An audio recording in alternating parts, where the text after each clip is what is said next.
సినీ ఇండస్ట్రీలోకి వచ్చినప్పటి నుంచి ఇప్పటిదాకా అలానే ఉన్నట్టున్నారు, ఏమైనా మారిందా? ఏం మారాలనుకున్నారు?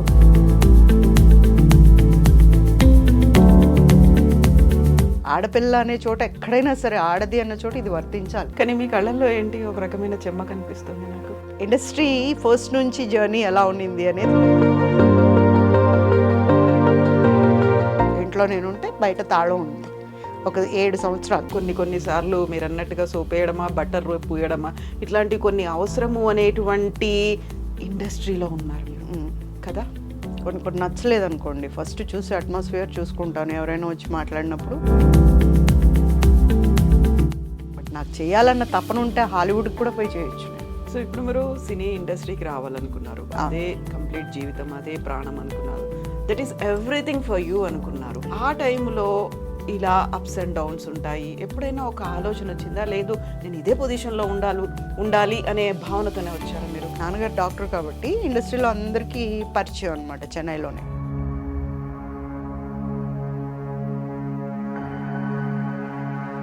సినిమాలు చేస్తూ ఇద్దరు పెళ్ళాల ముద్దులు పోలీస్ చేసేసరికి ఇండస్ట్రీలో నాకు ప్రాబ్లం ఏంటంటే రాజేంద్ర ప్రసాద్ గారితో అయింది. కాకపోతే వరుసగా 7-8 సినిమాలు పోయాయి, మీకేమో చెయ్యాలనే ఫీల్ ఉంది. అక్కడేమో హీరో గారు వద్దన్నారు, తీసేశారు. వాట్ అబౌట్ డైరెక్టర్, ప్రొడ్యూసర్, మిగతా వాళ్ళది పిఏపి ప్రొడక్షన్స్ అండి, ఓల్డ్ ప్రొడక్షన్స్. అలాంటి పిఏపిలో నన్ను హీరోయిన్గా తీసుకున్న తర్వాత ప్రతి చోట పూజిత వెళ్ళింది, లేకపోతే పూజితకు అక్కడ ఆఫర్ ఇవ్వాలి అనుకున్నప్పుడు వచ్చేటువంటి ఆన్సర్స్ ఎలా ఉండేది, క్వశ్చన్స్ ఎలా ఉండేవి అసలు? ఆ మూమెంట్లో నాకు మంచి పేరు వచ్చింది ఆర్టిస్ట్. అందరికీ తెలిసింది ఏంటంటే నాకు బాగా పొగరండి. పర్సనల్ లైఫ్లో కూడా మీరు అలాంటి డెసిషనే తీసుకున్నారా? పర్సనల్ లైఫ్లో కూడా అవునండి, అలాగే చేశాను. కమిట్మెంట్ ముందు ఇలా కాదు ఇంకా ఏముంది అనేంత డీప్గా వెళ్ళుంటే సరిపోయేది. నమస్తే, welcome to iDreams celeb chat with Kavitha. ఈరోజు మనతో పాటుగా ఒక వెరీ స్పెషల్ గెస్ట్ ఉన్నారు. సినిమాలు అనగానే తెలుగు అమ్మాయిలకి వాళ్ళ పేరెంట్స్కి మాత్రం ఒక చిన్న భయం ఉంటుంది. అమ్మాయిలు ఎంత వెళ్దామని చెప్పినా వారిస్తూనే ఉంటారు. బట్ మనతో పాటుగా ఒక తెలుగు అమ్మాయి ఉన్నారు, తన హీరోయిన్గా ట్రై చేశారు, సినిమాల్లో బోల్డని రోల్స్ వేశారు, సౌత్ ఇండియన్ లాంగ్వేజ్ అన్నిట్లలోనూ పనిచేసి ప్రస్తుతం సీరియల్స్ చేస్తున్నారు. ఓపెన్గా మాట్లాడతారు, ఏదైనా డైరెక్ట్గా మాట్లాడడమే తన తత్వం. మనతో పాటుగా ఉన్నారు పూజిత జొన్నలగడ్డ గారు. పూజిత గారు నమస్తే, ఎలా ఉన్నారు మీరు? నేను బాగున్నాను, మీరు ఎలా ఉన్నారు? ఐఎమ్ గుడ్ అండి, నేను చాలా బాగున్నాను. So right from the beginning మీరు సినీ ఇండస్ట్రీలోకి వచ్చినప్పటి నుంచి ఇప్పటిదాకా అలానే ఉన్నట్టున్నారు, ఏమైనా మారిందా? ఏం మారాలనుకున్నారు? ఏం మారలేదు. ఏది ఏం మారలేదు, కొంచెం లైఫ్లో అలా వెళ్ళి ఇలా వచ్చాను. బట్ ఐఎమ్ కాన్స్టాంట్లీ అది వెళ్ళింది ఇలా జరిగింది అనే దాని గురించి ఏమీ రిగ్రెట్స్ లేవు. యూజువల్గా ఇలా ఇలా ఇలా ఇలా ఉంటేనే లైఫ్ కదా. ఒక ఇది చూస్తుంటాం కదా, లైఫ్ లైన్ అనగానే ఇలా ఇలా ఉంటుంది అంటే up and down up and down up and down study, అదే లైఫ్ కదా. అంతే కదా మరి. అంటే బెదిరిపోయామంటే బెదిరిస్తూనే ఉంటారు, పారిపోయామంటే పరిగెట్టిస్తూనే ఉంటారు. సో యూటర్న్ తీసుకొని మనం పరిగెట్టడం మొదలెడితే వాళ్ళు పరిగెడతారు. ఈ మీరు చెప్పినటువంటి సిద్ధాంతం అందరికీ అన్ని చోట్ల వర్తిస్తుంది కదా. వర్తించాలి, ఆడపిల్ల అనే చోట ఎక్కడైనా సరే ఆడది అన్న చోట ఇది వర్తించాలి. యూటర్న్ తీసుకోవాలి, ప్రతి ఆడది తీసుకోవాలి. ఎంతసేపు కూర్చొని ఏడుస్తారండి, వంటింట్లో ఏడవటం, లేదా ముసుగు పెట్టుకొని ఏడవటం, లేదా పక్కకు పోయి ఏడవటం, లేదంటే చచ్చిపోవటం. ఎవరి కోసం చచ్చిపోతారు? మనకు ఫస్ట్ బర్త్ సర్టిఫికేట్ దేవుడు ఇచ్చినప్పుడు, మనల్ని పంపించినప్పుడు భూమి మీదకి బర్త్ సర్టిఫికేట్ ఫస్ట్ ఇలాగే చూసుకుంటాం, ఎందుకంటే పుట్టాం కాబట్టి పండగలు చేసుకుంటారు. బట్ దాంతోపాటే వీసా కూడా ఇచ్చుంటాడు ఆయన. వెనక్కి తిరిగేస్తే పోయే కాలం కూడా ఎప్పుడో రాసి ఉంటుంది అక్కడ, ఎక్స్పైరీ డేట్ ఎప్పుడు ఉంది అనేది ఉంటుంది. అది చూడరు, ఎందుకంటే అది బాధకు సంబంధించింది కాబట్టి. సో ఏదో ఒక రోజు పోవాల్సిందే, అంతవరకు ఎవరి కోసమో పోవాల్సిన అవసరం లేదండి. కష్టం వచ్చింది, ఆదుకునే వాళ్ళు లేరు, ఏం చేస్తే మనం నిలబడగలుగుతామో దాని గురించి ఆలోచించాలి, అంతే. సో పూజిత గారిలో ఒక తత్వం ఎప్పటి నుంచి డెవలప్ అయింది? ఇది ఎప్పుడు ఇంతే మొండిదాన్ని, అసలు భయం తెలీదు. అలాగే నేను ఇలా అన్నానంటే వాళ్ళు బాధపడతారు అని కూడా నేను నిజం చెప్తాను కాబట్టి బాధ కాసేపే ఉంటుంది. బట్ ఇంటికి వెళ్ళి ఒక 2 నిమిషాలు పక్కన కూర్చొని ఆలోచిస్తే ఇలా అనేస్తుంది ఏంటి మొహాన అనుకుంటే ఆ నిజం ఏంటి తెలుస్తుంది. బట్ నాకు సోప్ వేయటం ఐస్ వేయటం రాదు. డైరెక్ట్గా చెప్పేస్తాం ఏదైనా కానీ. కాకుంటే మనకు కొంచెం బెనిఫిట్ జరగాలి, మనం బాగుపడాలి అనుకున్నప్పుడు కొన్నిసార్లు మీరు అన్నట్టుగా సోప్ వేయడమా, బటర్ పూయడమా, ఇట్లాంటి కొన్ని అవసరము అనేటువంటి ఇండస్ట్రీలో ఉన్నారు మీరు కదా. కానీ నేను వేయను, వెళ్ళిపోతా, పక్కకి వెళ్ళిపోతా, అడగను అలాగా. కొన్ని నచ్చలేదు అనుకోండి, ఫస్ట్ చూసి అట్మాస్ఫియర్ చూసుకుంటాను. ఎవరైనా వచ్చి మాట్లాడినప్పుడు ఏంటి పరిస్థితి అని అడుగుతాను. అమ్మా కొంచెం కష్టమేనమ్మా అంటే మంచిది, వేరే వాళ్ళని వెతికి పెట్టుకోండి అని చెప్పి వెళ్ళిపోతాను. బట్ మళ్ళీ అడగటం, వెనక్కి తిరిగి చూడటం ఉండవు. వేరే ఎక్కడో రాసి ఉంటుందండి మన కోసం. నేను కావాలనుకునే వాళ్ళు తప్పకుండా ఉండే ఉంటారు, పిలుస్తారు నన్ను. కొంచెం లేట్ కావచ్చు, బట్ నాకు చేయాలన్న తపన ఉంటే హాలీవుడ్కి కూడా పోయి చేయొచ్చు నేను. ఆ తపన ఉండాలి. చాలాసార్లు నేను పడిపోయాను. వివేకానంద గారు చెప్పినట్టు కెరటం పడిపోతుంది, మళ్ళీ లేస్తుంది. అలాగే మనిషి కూడా పడిపోతే లేవటానికే ట్రై చేయాలి ఎప్పుడు కూడా, అక్కడే ఉండిపోకూడదు. అది కాదు మన ఎండ్, ఎక్కడో ఉంది మన ఎండ్. అప్పటిదాకా లేస్తూనే ఉండాలి, లేవాలి, పోరాడాలి, జయించాలి, అప్పుడు నవ్వాలి. యా, కానీ మీ కళ్ళల్లో ఏంటి ఒక రకమైన చెమ్మ కనిపిస్తుంది నాకు. ఎందుకు అంటే చాలా కాలం తర్వాత, అంటే ఈ మధ్య ఎవరికి ఇంటర్వ్యూస్ ఇవ్వట్లేదు. మామూలుగా నాకు ఏడ్చే అలవాట్లేదు. నానున్నప్పుడు మాత్రం ఎక్కడెక్కడంత అన్ని షూటింగ్స్కి వెళ్ళిపోయి వచ్చిన తర్వాత నాన్నెప్పుడు నా దగ్గరే ఉండేవారు. సో తనకు వచ్చి చెప్పి చెప్పి చెప్పి అప్పుడు ఏమన్నా ఎవరైనా నన్ను ఇబ్బంది పెట్టుంటేనో, లేకపోతే గట్టిగా కసురుంటేనో అక్కడేమనను, ఇంటికి వచ్చి మా నాన్న దగ్గర ఏడ్చేదాన్ని. ఒక్క మా నాన్న దగ్గర మాత్రం ఏడ్చేదాన్ని. అప్పుడు మాత్రమే నేను ఆడపిల్లని, మిగతా అంతా మగరాయిడే. ఎక్కడికైనా ఒంటరిగా వెళ్ళటమే, భయపడేదంటూ ఏం లేదు. 2 ఇచ్చి వచ్చేదాన్ని ఏదైనా తేడా ఉంటే. సో దానికి కూడా భయపడేదాన్ని కాదు.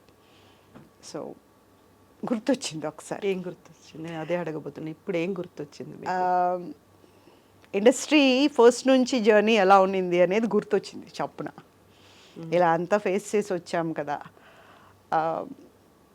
అంటే ఒక మూమెంట్లో నేను అనుకుంది ఎక్కడో ఉంటానని. ఎక్కడో ఉండాల్సిన ఇది లేకుండా ఎక్కడో ఉన్నాను వేరే దాంట్లో.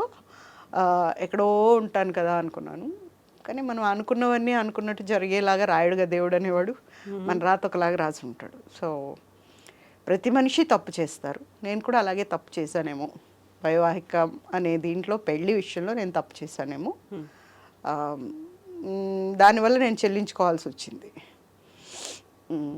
నేను ఏదైతే ఇష్టం అనుకున్నానో దాన్ని కొన్ని సంవత్సరాలు దానికి దూరంగా వెళ్ళిపోయి, దాన్ని ఎంత ఇష్టం అంటే నా ప్రాణం కంటే ఎక్కువ నాకు సినిమా అంటే. మా ఇంటికి వస్తే మీరు మా ఇంట్లో వస్తువుల కంటే ఎక్కువ నా మేకప్ మెటీరియలే చూస్తారు. ఎక్కడేం కనిపించినా ఆగను, వణికిపోతాను అసలు అది కొనకపోతే. అలా ఉంటాను అనమాట. అలా అంత ఇష్టం నాకు. అలాంటిది నేను కొన్ని సంవత్సరాలు నా పేరే లేదు ఇండస్ట్రీలో. ఒక ఇంట్లో తాళం పెట్టున్నాను నేను. ఇంట్లో నేను ఉంటే బయట తాళం ఉంది ఒక 7 సంవత్సరాలు. ఎందుకలా? చెప్తున్నాను కదా, స్వయంకృత అపరాధం అంటారు. పెళ్ళి అనేది స్వయంకృత అపరాధం. నా విషయంలో, అందరినీ అనట్లేదు నేను, ఎవరిని అంటే అందరికీ అలాంటి రాతలు రాసుండడు దేవుడు, నాకు రాశాడు. దేవుడే రాశాడు, నేనే రాసుకున్నాను. మొత్తానికైతే అనుభవించాం. అలా జరగాలని ఉందేమో. అంతేగా జీవితం అంటే అదే. ప్రతి మనిషికి ఒక రాత రాసుంటాడు. ఇప్పుడు నేను ఉన్నాను, నాకు ఇలా అనుభవించాలి అని. ఇంకొకరికి వాళ్ళు టాప్కి వెళ్ళిపోవాలి అని ఉంటారు, వెళ్ళిపోతారు. ఒక్కొక్కరికి ఒక్కొక్కటి, కానీ ఖచ్చితంగా ఏదో ఒకటి అయితే రాసుంటారు. సో ఇప్పుడు మీరు సినీ ఇండస్ట్రీకి రావాలనుకున్నారు, అదే కంప్లీట్ జీవితం, అదే ప్రాణం అనుకున్నారు. That is everything for you అనుకున్నారు. ఆ టైంలో ఇలా అప్స్ అండ్ డౌన్స్ ఉంటాయి. ఎప్పుడైనా ఒక ఆలోచన వచ్చిందా, లేదు నేను ఇదే పొజిషన్లో ఉండాలి అనే భావనతోనే వచ్చారా మీరు? నేను అలాగే ఉండాలనుకున్నా, నేను అలాగే ఉన్నాను మా నాన్నగారు ఉన్నంత వరకు. ఇండస్ట్రీలో నేను ఇలాగే ఉండాలనుకున్నాను, నన్ను అలాగే ఉంచారు కూడా. నాన్నగారు డాక్టర్ కాబట్టి ఇండస్ట్రీలో అందరికీ పరిచయం అనమాట చెన్నైలోనే. సో అందరూ డాక్టర్ గారు అమ్మాయి అని ఒక చిన్న పిల్లలాగా చూసేవాళ్ళు చక్కగా. అండ్ ఏదైనా అవకాశం అంటే ఫస్ట్ నాన్నగారికి ఫోన్ చేసి చెప్పేవాళ్ళు, పాపను అక్కడికి పంపించండి లేదా తీసుకుని వెళ్ళండి, మీరు పలానా చోట అవకాశం ఉంది, బాప పేరు చెప్పాము అని చెప్పేవాళ్ళు. సో అక్కడికి వెళ్తే కన్ఫర్మే, ఏది ఫెయిల్ అవ్వాల. ఇంకొకటి, సినిమాలు చేస్తూ ఇద్దరు పెళ్ళాల ముద్దులు పోలీస్ చేసేసరికి ఇండస్ట్రీలో నాకు ప్రాబ్లం ఏంటంటే రాజేంద్ర ప్రసాద్ గారితో అయింది. ఆయనకు నేను నచ్చలా, నా స్ట్రైట్ ఫార్వర్డ్నెస్ నచ్చలా. సో ఒక్కసారిగా మా సినిమా హిట్ అయ్యేసరికి బోల్డ్ సినిమాలు వచ్చినాయి ఆయన పక్కనే. టపా టపా టపా పీక్ అవతల పడేశారు. వద్దు అని. అన్నిట్లలోంచి వద్దన్నారు సార్. ఎందుకు నచ్చలేదు? స్ట్రైట్ ఫార్వర్డ్గా ఉంటే. అదే మీరు అన్నారు కదా ఇందాక నన్ను తానా అనాలి, ఐస్ పెట్టాలి, తందానా అనాలి, ఇవన్నీ ఉంటాయి కదా అని. అలాంటివి మనం చేయనప్పుడు ఏమవుతుంది అంటే వాళ్ళ ఈగో గెలుస్తుంది. నేను ఈగో అని అనను కానీ సెల్ఫ్ కాన్ఫిడెన్స్ నేను పోగొట్టుకోవడానికి ఇష్టపడను. నేను నాలాగే ఉండాలనుకున్నాను, నాలాగే ఉన్నాను. అక్కడే చెప్పాను, ఆ రోజే చెప్పాను నేను, నాకు చేయాలనే తపన ఉండాలి కానీ నేను హాలీవుడ్లో అయినా చేస్తా. 2-3 సినిమాలు పోయినంత మాత్రాన నేను ఇండస్ట్రీ వదిలేసి వెళ్ళను. మా నాన్నగారు అదే అన్నారు, ఇప్పుడు కూడా నువ్వు చేస్తావా అమ్మా అని. ఇప్పుడు కూడా చేస్తాను. కాకపోతే వరుసగా 7-8 సినిమాలు పోయాయి, మీకేమో చెయ్యాలనే ఫీల్ ఉంది. అక్కడేమో హీరో గారు వద్దన్నారు, తీసేశారు. వాట్ అబౌట్ డైరెక్టర్, ప్రొడ్యూసర్, మిగతా వాళ్ళది అక్కడ చెల్లదా? ఆ టైంలో చెల్లలేదా? చెల్లలా. పిఏపి ప్రొడక్షన్స్ అండి, ఓల్డ్ ప్రొడక్షన్స్. అలాంటి పిఏపిలో నన్ను హీరోయిన్గా తీసుకున్న తర్వాత ప్రొడ్యూసర్ గారు అయితే ఈ పాప చాలా బాగుంది, ఈ పాప బాగా చేస్తుంది, నేను చూసాను సినిమా ఎంత బాగుంది, ఎంత బాగా చేసింది అని చెప్పి అడ్వాన్స్ కూడా ఇచ్చారు. Okay. Next day morning call వాళ్ళ మేనేజర్ చేశారు, ఆయన చేయలేకపోయాడు నాకు పాపం. మళ్ళీ నాన్నగారు ఆఫీస్కి వెళ్తే, సార్ ఐఎమ్ వెరీ సారీ, నేను ఫేస్ చేయలేకపోతున్నాను మిమ్మల్ని, ఎలా చెప్పాలో కూడా నాకు అర్థం కావట్లేదంటే, మీరు నాకు ఏం చెప్పద్దు సార్, మీరు అడ్వాన్స్ ఇచ్చారు, మా అమ్మాయి చేయనప్పుడు మాకెందుకు అడ్వాన్స్, తీసుకోండి అని రిటర్న్ ఇచ్చి వచ్చేసారు. అంతే. ఇంకా తర్వాత ఐ టు సిట్ క్వైట్, ఏం చేయాలి అని. క్యారమ్ బోర్డ్ ఆడుకునేవాళ్ళం నేను మా డాడీ. ఆడితే మామూలుగా మా డాడీ ఒక్కసారికి 4 కాయిన్స్ వేసేవాళ్ళు. అలాంటిది ఆ కోపానికి 4 కాయిన్స్ వేసాను అనమాట నేను. మా డాడీ అబ్బా భలే ఆడుతున్నావు అమ్మా, బాగా నేర్చుకున్నావు అన్నట్టు. లోపల కసి వేరే ఉంది, ఆ కసితో ఆడాను అనమాట. అప్పుడు అనిపించింది, సరే చూద్దాం, మొత్తానికి చేయలేకపోతే ఏదో ఒకటి రాసే ఉంటాడు కదా ఇంకొకటైతే. ఆటోమేటిక్గా ఇప్పుడు నేను ఇక్కడ సక్సెస్ అవ్వలేదండి, నాకంటూ ఇంకోటి ఏదో ఉంటుందిగా, ఏముంటుందో చూద్దామని. కానీ ఇంటికి వెళ్ళిపోదామన్నా కూడా నేను రానన్నా, నేను ఇక్కడే ఉంటా, నేను ఇక్కడే తేల్చుకుంటా ఏదైనా కానీ. మొత్తానికి లేదన్నప్పుడు చూద్దాం, అంతవరకు అయితే నేను ఇక్కడే ఉంటాను. బట్ అక్కడి నుంచి మళ్ళీ నేను హైదరాబాద్ వచ్చాను. ఆల్ హీరోయిన్స్ అంటే ఇండస్ట్రీ రావాలి అన్నప్పుడు వచ్చిన ఫస్ట్ హీరోయిన్ నేనే, హైదరాబాద్కి వచ్చిన హీరోయిన్. అప్పుడేమో దాసరి సారును గురుగారు, ఆయనే నాకు ఎక్కువ సినిమాలు ఇచ్చింది కూడా. రామానాయుడు గారు, మేమున్నాం పాప, నువ్వు వచ్చే పాప అట్లా. మా నాన్నగారికి క్లాస్మేట్ రామానాయుడు గారు. ఓకే. సో పాప వచ్చే, ఏం కాదు మేము చూసుకుంటామన్నారు. ఏమీ చూసుకోలేదు, ఇక్కడికి వచ్చాక హీరోయిన్గా ఇవ్వనే లేదు. ఈ ఒక్క క్యారెక్టర్ చేయి, నెక్స్ట్ నువ్వే హీరోయిన్గా అనౌన్స్ చేస్తానన్నారు ఆయన. కొండపల్లి రత్తయ్య అనే దాంట్లో క్యారెక్టర్ చేశారు, అది ఎవరు దొరకలే ఆ రోజు. చాలా పెద్ద డైలాగ్స్ ఉన్నాయన్నమాట. అప్పుడు దాసరి గారు డైరెక్షన్ కదా, ఆయనే కొండపల్లి రత్తయ్య యాక్ట్ చేస్తున్నారు. పూజ నువ్వు చేయమ్మా, నెక్స్ట్ చేద్దు కానీ. సరే అన్న. దాసరి గారికి ఒక అలవాటు ఉంటుంది, ఎప్పుడు స్క్రిప్ట్ పెట్టుకొని సీన్ చేయరు ఆయన, నోటితో చెప్తారు. సిచ్యుయేషన్ చెప్పేసి నోటితో డైలాగ్స్ చెప్తారు. ఏంటి అంట, ఏంటి అదే ఏంటని అడుగుతున్నావు, నాకేం తెలీదు, ఏమో ఏంటి అని అడిగితే ఏముందో అనుకుంటున్నావు, ఇలా చెప్పాలన్నమాట. న్యాచురల్గా వెళ్ళిపోవాలి. అట్లా సీన్ అయితే దగ్గర దగ్గర 45 minutes చేసాం. ఓకే. నానక్రామ్గూడలో ఒక టెంపుల్లో. అప్పుడు చూసి చూసి చూసి కట్ చెప్పారు వాళ్ళే. ఆ సీన్ ఎటుపోతుందో తెలియదు, మొత్తానికి ఇద్దరం మాట్లాడుతున్నాం. అప్పుడు అన్నారు, చాలా మంచి ఆర్టిస్ట్ ఈ అమ్మాయి అంటే. రామానాయుడు గారు ఆ సినిమా ఫ్లాప్ అయింది కదా, సినిమా ఫ్లాప్ అయినా ఎక్కడికి వెళ్ళా నా గురించి చెప్పేవాడు, ఆ అమ్మాయి చేసిందండి ఆ సినిమాలో, అసలు భలే చేసిందండి అని ఇట్లా చెప్పేవాడు. తర్వాత మాత్రం హీరోయిన్గా ఇవ్వలేదు, మళ్ళీ క్యారెక్టర్స్ ఇచ్చారు, హీరోయిన్గా ఇవ్వలేదు.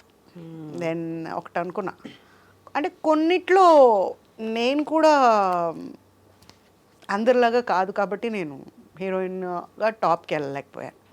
అంటే ఇన్ ద సెన్స్ అదే, కొంచెమైనా తగ్గి ఉండటం లేదా అడుక్కోవటం చేసి ఉండాల్సిందేమో, నేను చేయలేదు.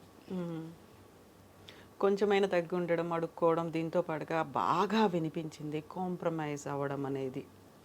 కమిట్మెంట్లు అలాంటివి జరగనప్పుడే కదా మరి ఇలాంటివి అవుతాం. మనం ఇక్కడే ఉంటాం, వేరే వాళ్ళు పైకి వెళ్తూ ఉంటారు. అలాంటివి చేయలేకపోయామండి, ఎందుకంటే ఏమో అది మన దాంట్లో లేదు, మన హిస్టరీలో అది లేదు.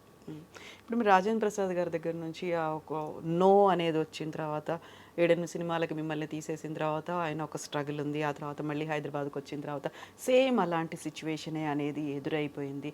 ప్రతి చోట పూజిత వెళ్ళింది, లేకపోతే పూజితకి అక్కడ ఆఫర్ ఇవ్వాలి అనుకున్నప్పుడు వచ్చేటువంటి ఆన్సర్స్ ఎలా ఉండేది, క్వశ్చన్స్ ఎలా ఉండేవి అసలు? వెళ్ళగానే అందరికీ తెలిసింది ఏంటంటే నాకు బాగా పొగరని. మ్మ్. అండ్ ఆ మూమెంట్లో నాకు మంచి పేరు వచ్చింది ఆర్టిస్ట్గా. బ్యాక్గ్రౌండ్ లేకపోయినా ఆర్టిస్ట్గా చాలా మంచి పేరు వచ్చింది నాకు, ఏమై మంచి ఆర్టిస్ట్ అనేది. సో ఆ దీంట్లో కొంతమంది నన్ను అడగలేదు, కొంతమంది ఈ అమ్మాయిని పెట్టుకోవడం అవసరం అంటారా అనుకున్నారు. ఈ అమ్మాయి కంటే బెటర్ క్యాండిడేట్ ఎవరైనా మనం చెప్పింది వినేవాళ్ళు ఉంటారు కదా, ఎందుకు అన్న దీంతో డ్రాప్ చేసుకున్న వాళ్ళు ఉన్నారు. ఆ, నన్ను మ్యాక్సిమం అడిగే స్టేజ్ రాలే, ఎందుకంటే ఇప్పుడు ఆ ఛాన్స్ నేను ఇవ్వాల. మట మట మట మట మాడుతూ ఉంటుంది ముఖం అంటారు చూడండి, అలా ఉండేదాన్ని నేను ఎప్పుడు మ్మ్. బగబగ. సో అంత దూరం రాలేదు, కానీ ఆఫర్స్ అయితే వెళ్ళిపోయేవి. మ్మ్. ఇంటికి వచ్చి ఇంకా అడ్వాన్స్ పంపిస్తారనో అప్పుడు అంటే ఫస్ట్ కన్ఫర్మేషన్ అడ్వాన్స్తోనే అయ్యేది. సో ఇప్పుడు మేనేజర్ తీసుకొస్తాడు ఇంటికి అనేసి అని ఇంట్లో పోయి మనం రిలాక్స్డ్గా ఉన్నప్పుడు ఫోన్ వచ్చేది, వేరే వాళ్ళని పెట్టేశారు అంతే. అలా బెడ్ మీద దొలుతుందని హాయిగా నిద్రపోయేదాన్ని, ఇంకా టెన్షన్ లేదు, మ్మ్. వస్తుందా రాదా అన్న ఆలోచన లేదు, హ్యాపీగా పడుకొని లేసేది అంతే. మేనేజర్ దగ్గర నుంచి ఏం చెప్పేవాళ్ళు అసలు? యాక్చువల్గా ఇలాంటివి ఏమైనా ఉంటే ఎలా కన్విన్స్ అమ్మా చేయాలి? మరి మిమ్మల్ని అనుకున్నారు, కానీ దాంట్లో ఏమైందంటే మనం వాళ్ళు ఏదో కథ సృష్టించి చెప్పేవాళ్ళు, మేనేజర్ చెప్పలేక. మనకు అప్పుడు అర్థమైపోయేది మనం పనికిరాము వీళ్ళకి అని. అలా చాలా వరకు ఇలాంటిది ఏదైనా ఉంటే మేనేజర్లే మధ్యలో మీడియేటర్లుగా ఉంటారు, లేకుంటే ఇలాంటివన్నీ కూడా వాళ్ళకి ఇంకొక ఆర్టిస్ట్ ఉంటారు కదా, వాళ్ళ చేతిలో కొంతమంది ఆర్టిస్టులు ఉంటారు. నేను కాకుండా వాళ్ళకి సంబంధించిన ఆర్టిస్ట్ని పెడితే వాళ్ళకి కమిషన్ వస్తుంది, okay, and they get good name కదా. ఇప్పుడు నేను అనుకోండి నా పాటికి నేను పోతా, నేను ఎవరిని పట్టించుకోను. ఈ కమిషన్ అన్నారంటే నేను మొహానే అడిగేస్తా, ఇదేం పనండి అని. ఓకే, కష్టంలో ఉంటే మనముగా మనం ఇచ్చేది తృప్తినిస్తుంది. నువ్వు ఒక రేట్ పెట్టుకొని ఈ రేట్ నాకు ఇవ్వాలి అంటే నాకు మండుతుంది. ఎందుకు ఇవ్వాలి నీకు? నన్ను తీసుకుంటుంది వాళ్ళైతే నేను నీకు ఇవ్వటం ఏంటి కమిషను? తర్వాత నాన్నగారు ఒక పిఎన్ పెట్టారు చూసుకోవటానికి, ఒక పెద్ద ఆయన్నే పెట్టారు. మా కర్మకి ఆయన ఎలా అంటాడంటే ఆయన కూడా మా అలాంటోడే. సార్ వాళ్ళు కొంచెం ఎక్కువ మాట్లాడుతున్నారు సార్, వాళ్ళు వద్దు సార్ మనకి, ఆయనే చెప్పేసేవాడు ముందు. సో ఎక్కడైనా జరుగుతుంది అని కూడా లేదు. ఒక సంజీవ్ రెడ్డి గారు అని డైరెక్టర్ గారు ఉన్నారు కదా, శ్వేతనాగు, సౌందర్యతో చేశారు. ఆయన కోపిష్టి బాగా. నేను అప్పుడే కొత్తగా వచ్చి ఇండస్ట్రీలో చేస్తున్నా, 4-5 సినిమాలు చేస్తున్నా. అప్పుడు ఆయన అడిగారంట ఈ అమ్మాయిని డేట్స్ కావాలి అని అడిగితే ఈయన ఇంటికి వచ్చి, సార్ మీ అమ్మాయిని తీసుకుని ఊరు వెళ్ళిపోండి కానీ ఆ ఏదోకి మాత్రం ఇవ్వద్దండి అని చెప్పాడంట. అంటే అంత కోపిష్టి అనమాట ఆయన. మీ అమ్మాయి అంతే, ఇద్దరికి రోజు గొడవలే ఉంటాయి, సినిమా జరగదు, లేనిపోని గోళ్ళు వస్తాయి సార్, మొత్తం పేపర్లలో మీరే ఉంటారు, వద్దు అని చెప్పాడంట. సో ఆయన మొన్న నాకు ఈ సీరియల్ డైరెక్టర్ అనమాట ఆయన, ఇప్పుడు నేను చేసిన సీరియల్ డైరెక్టర్. ఇప్పుడు ఆయన చెప్పారు, నేను నీ డేట్స్ ట్రై చేశాను తెలుసా పూజిత అంటే, తెలుసు సార్ మీకు బాగా పొగరంట కదా అన్న. ఇలా చూసాను ఆయన, అదేంటి అలా అన్నావు అని. అవును సార్ మాకు డేట్స్ చూస్తున్న అంకుల్ చెప్పారు మీకు బాగా పొగరంట, నాకు కూడా పొగరే కదా, అందుకని 2 పొగర్లు పనిచేయవద్దు, ఒకే ప్లేస్లో ఉండకూడదు, అందుకని డ్రాప్ అయిపోయాం సార్.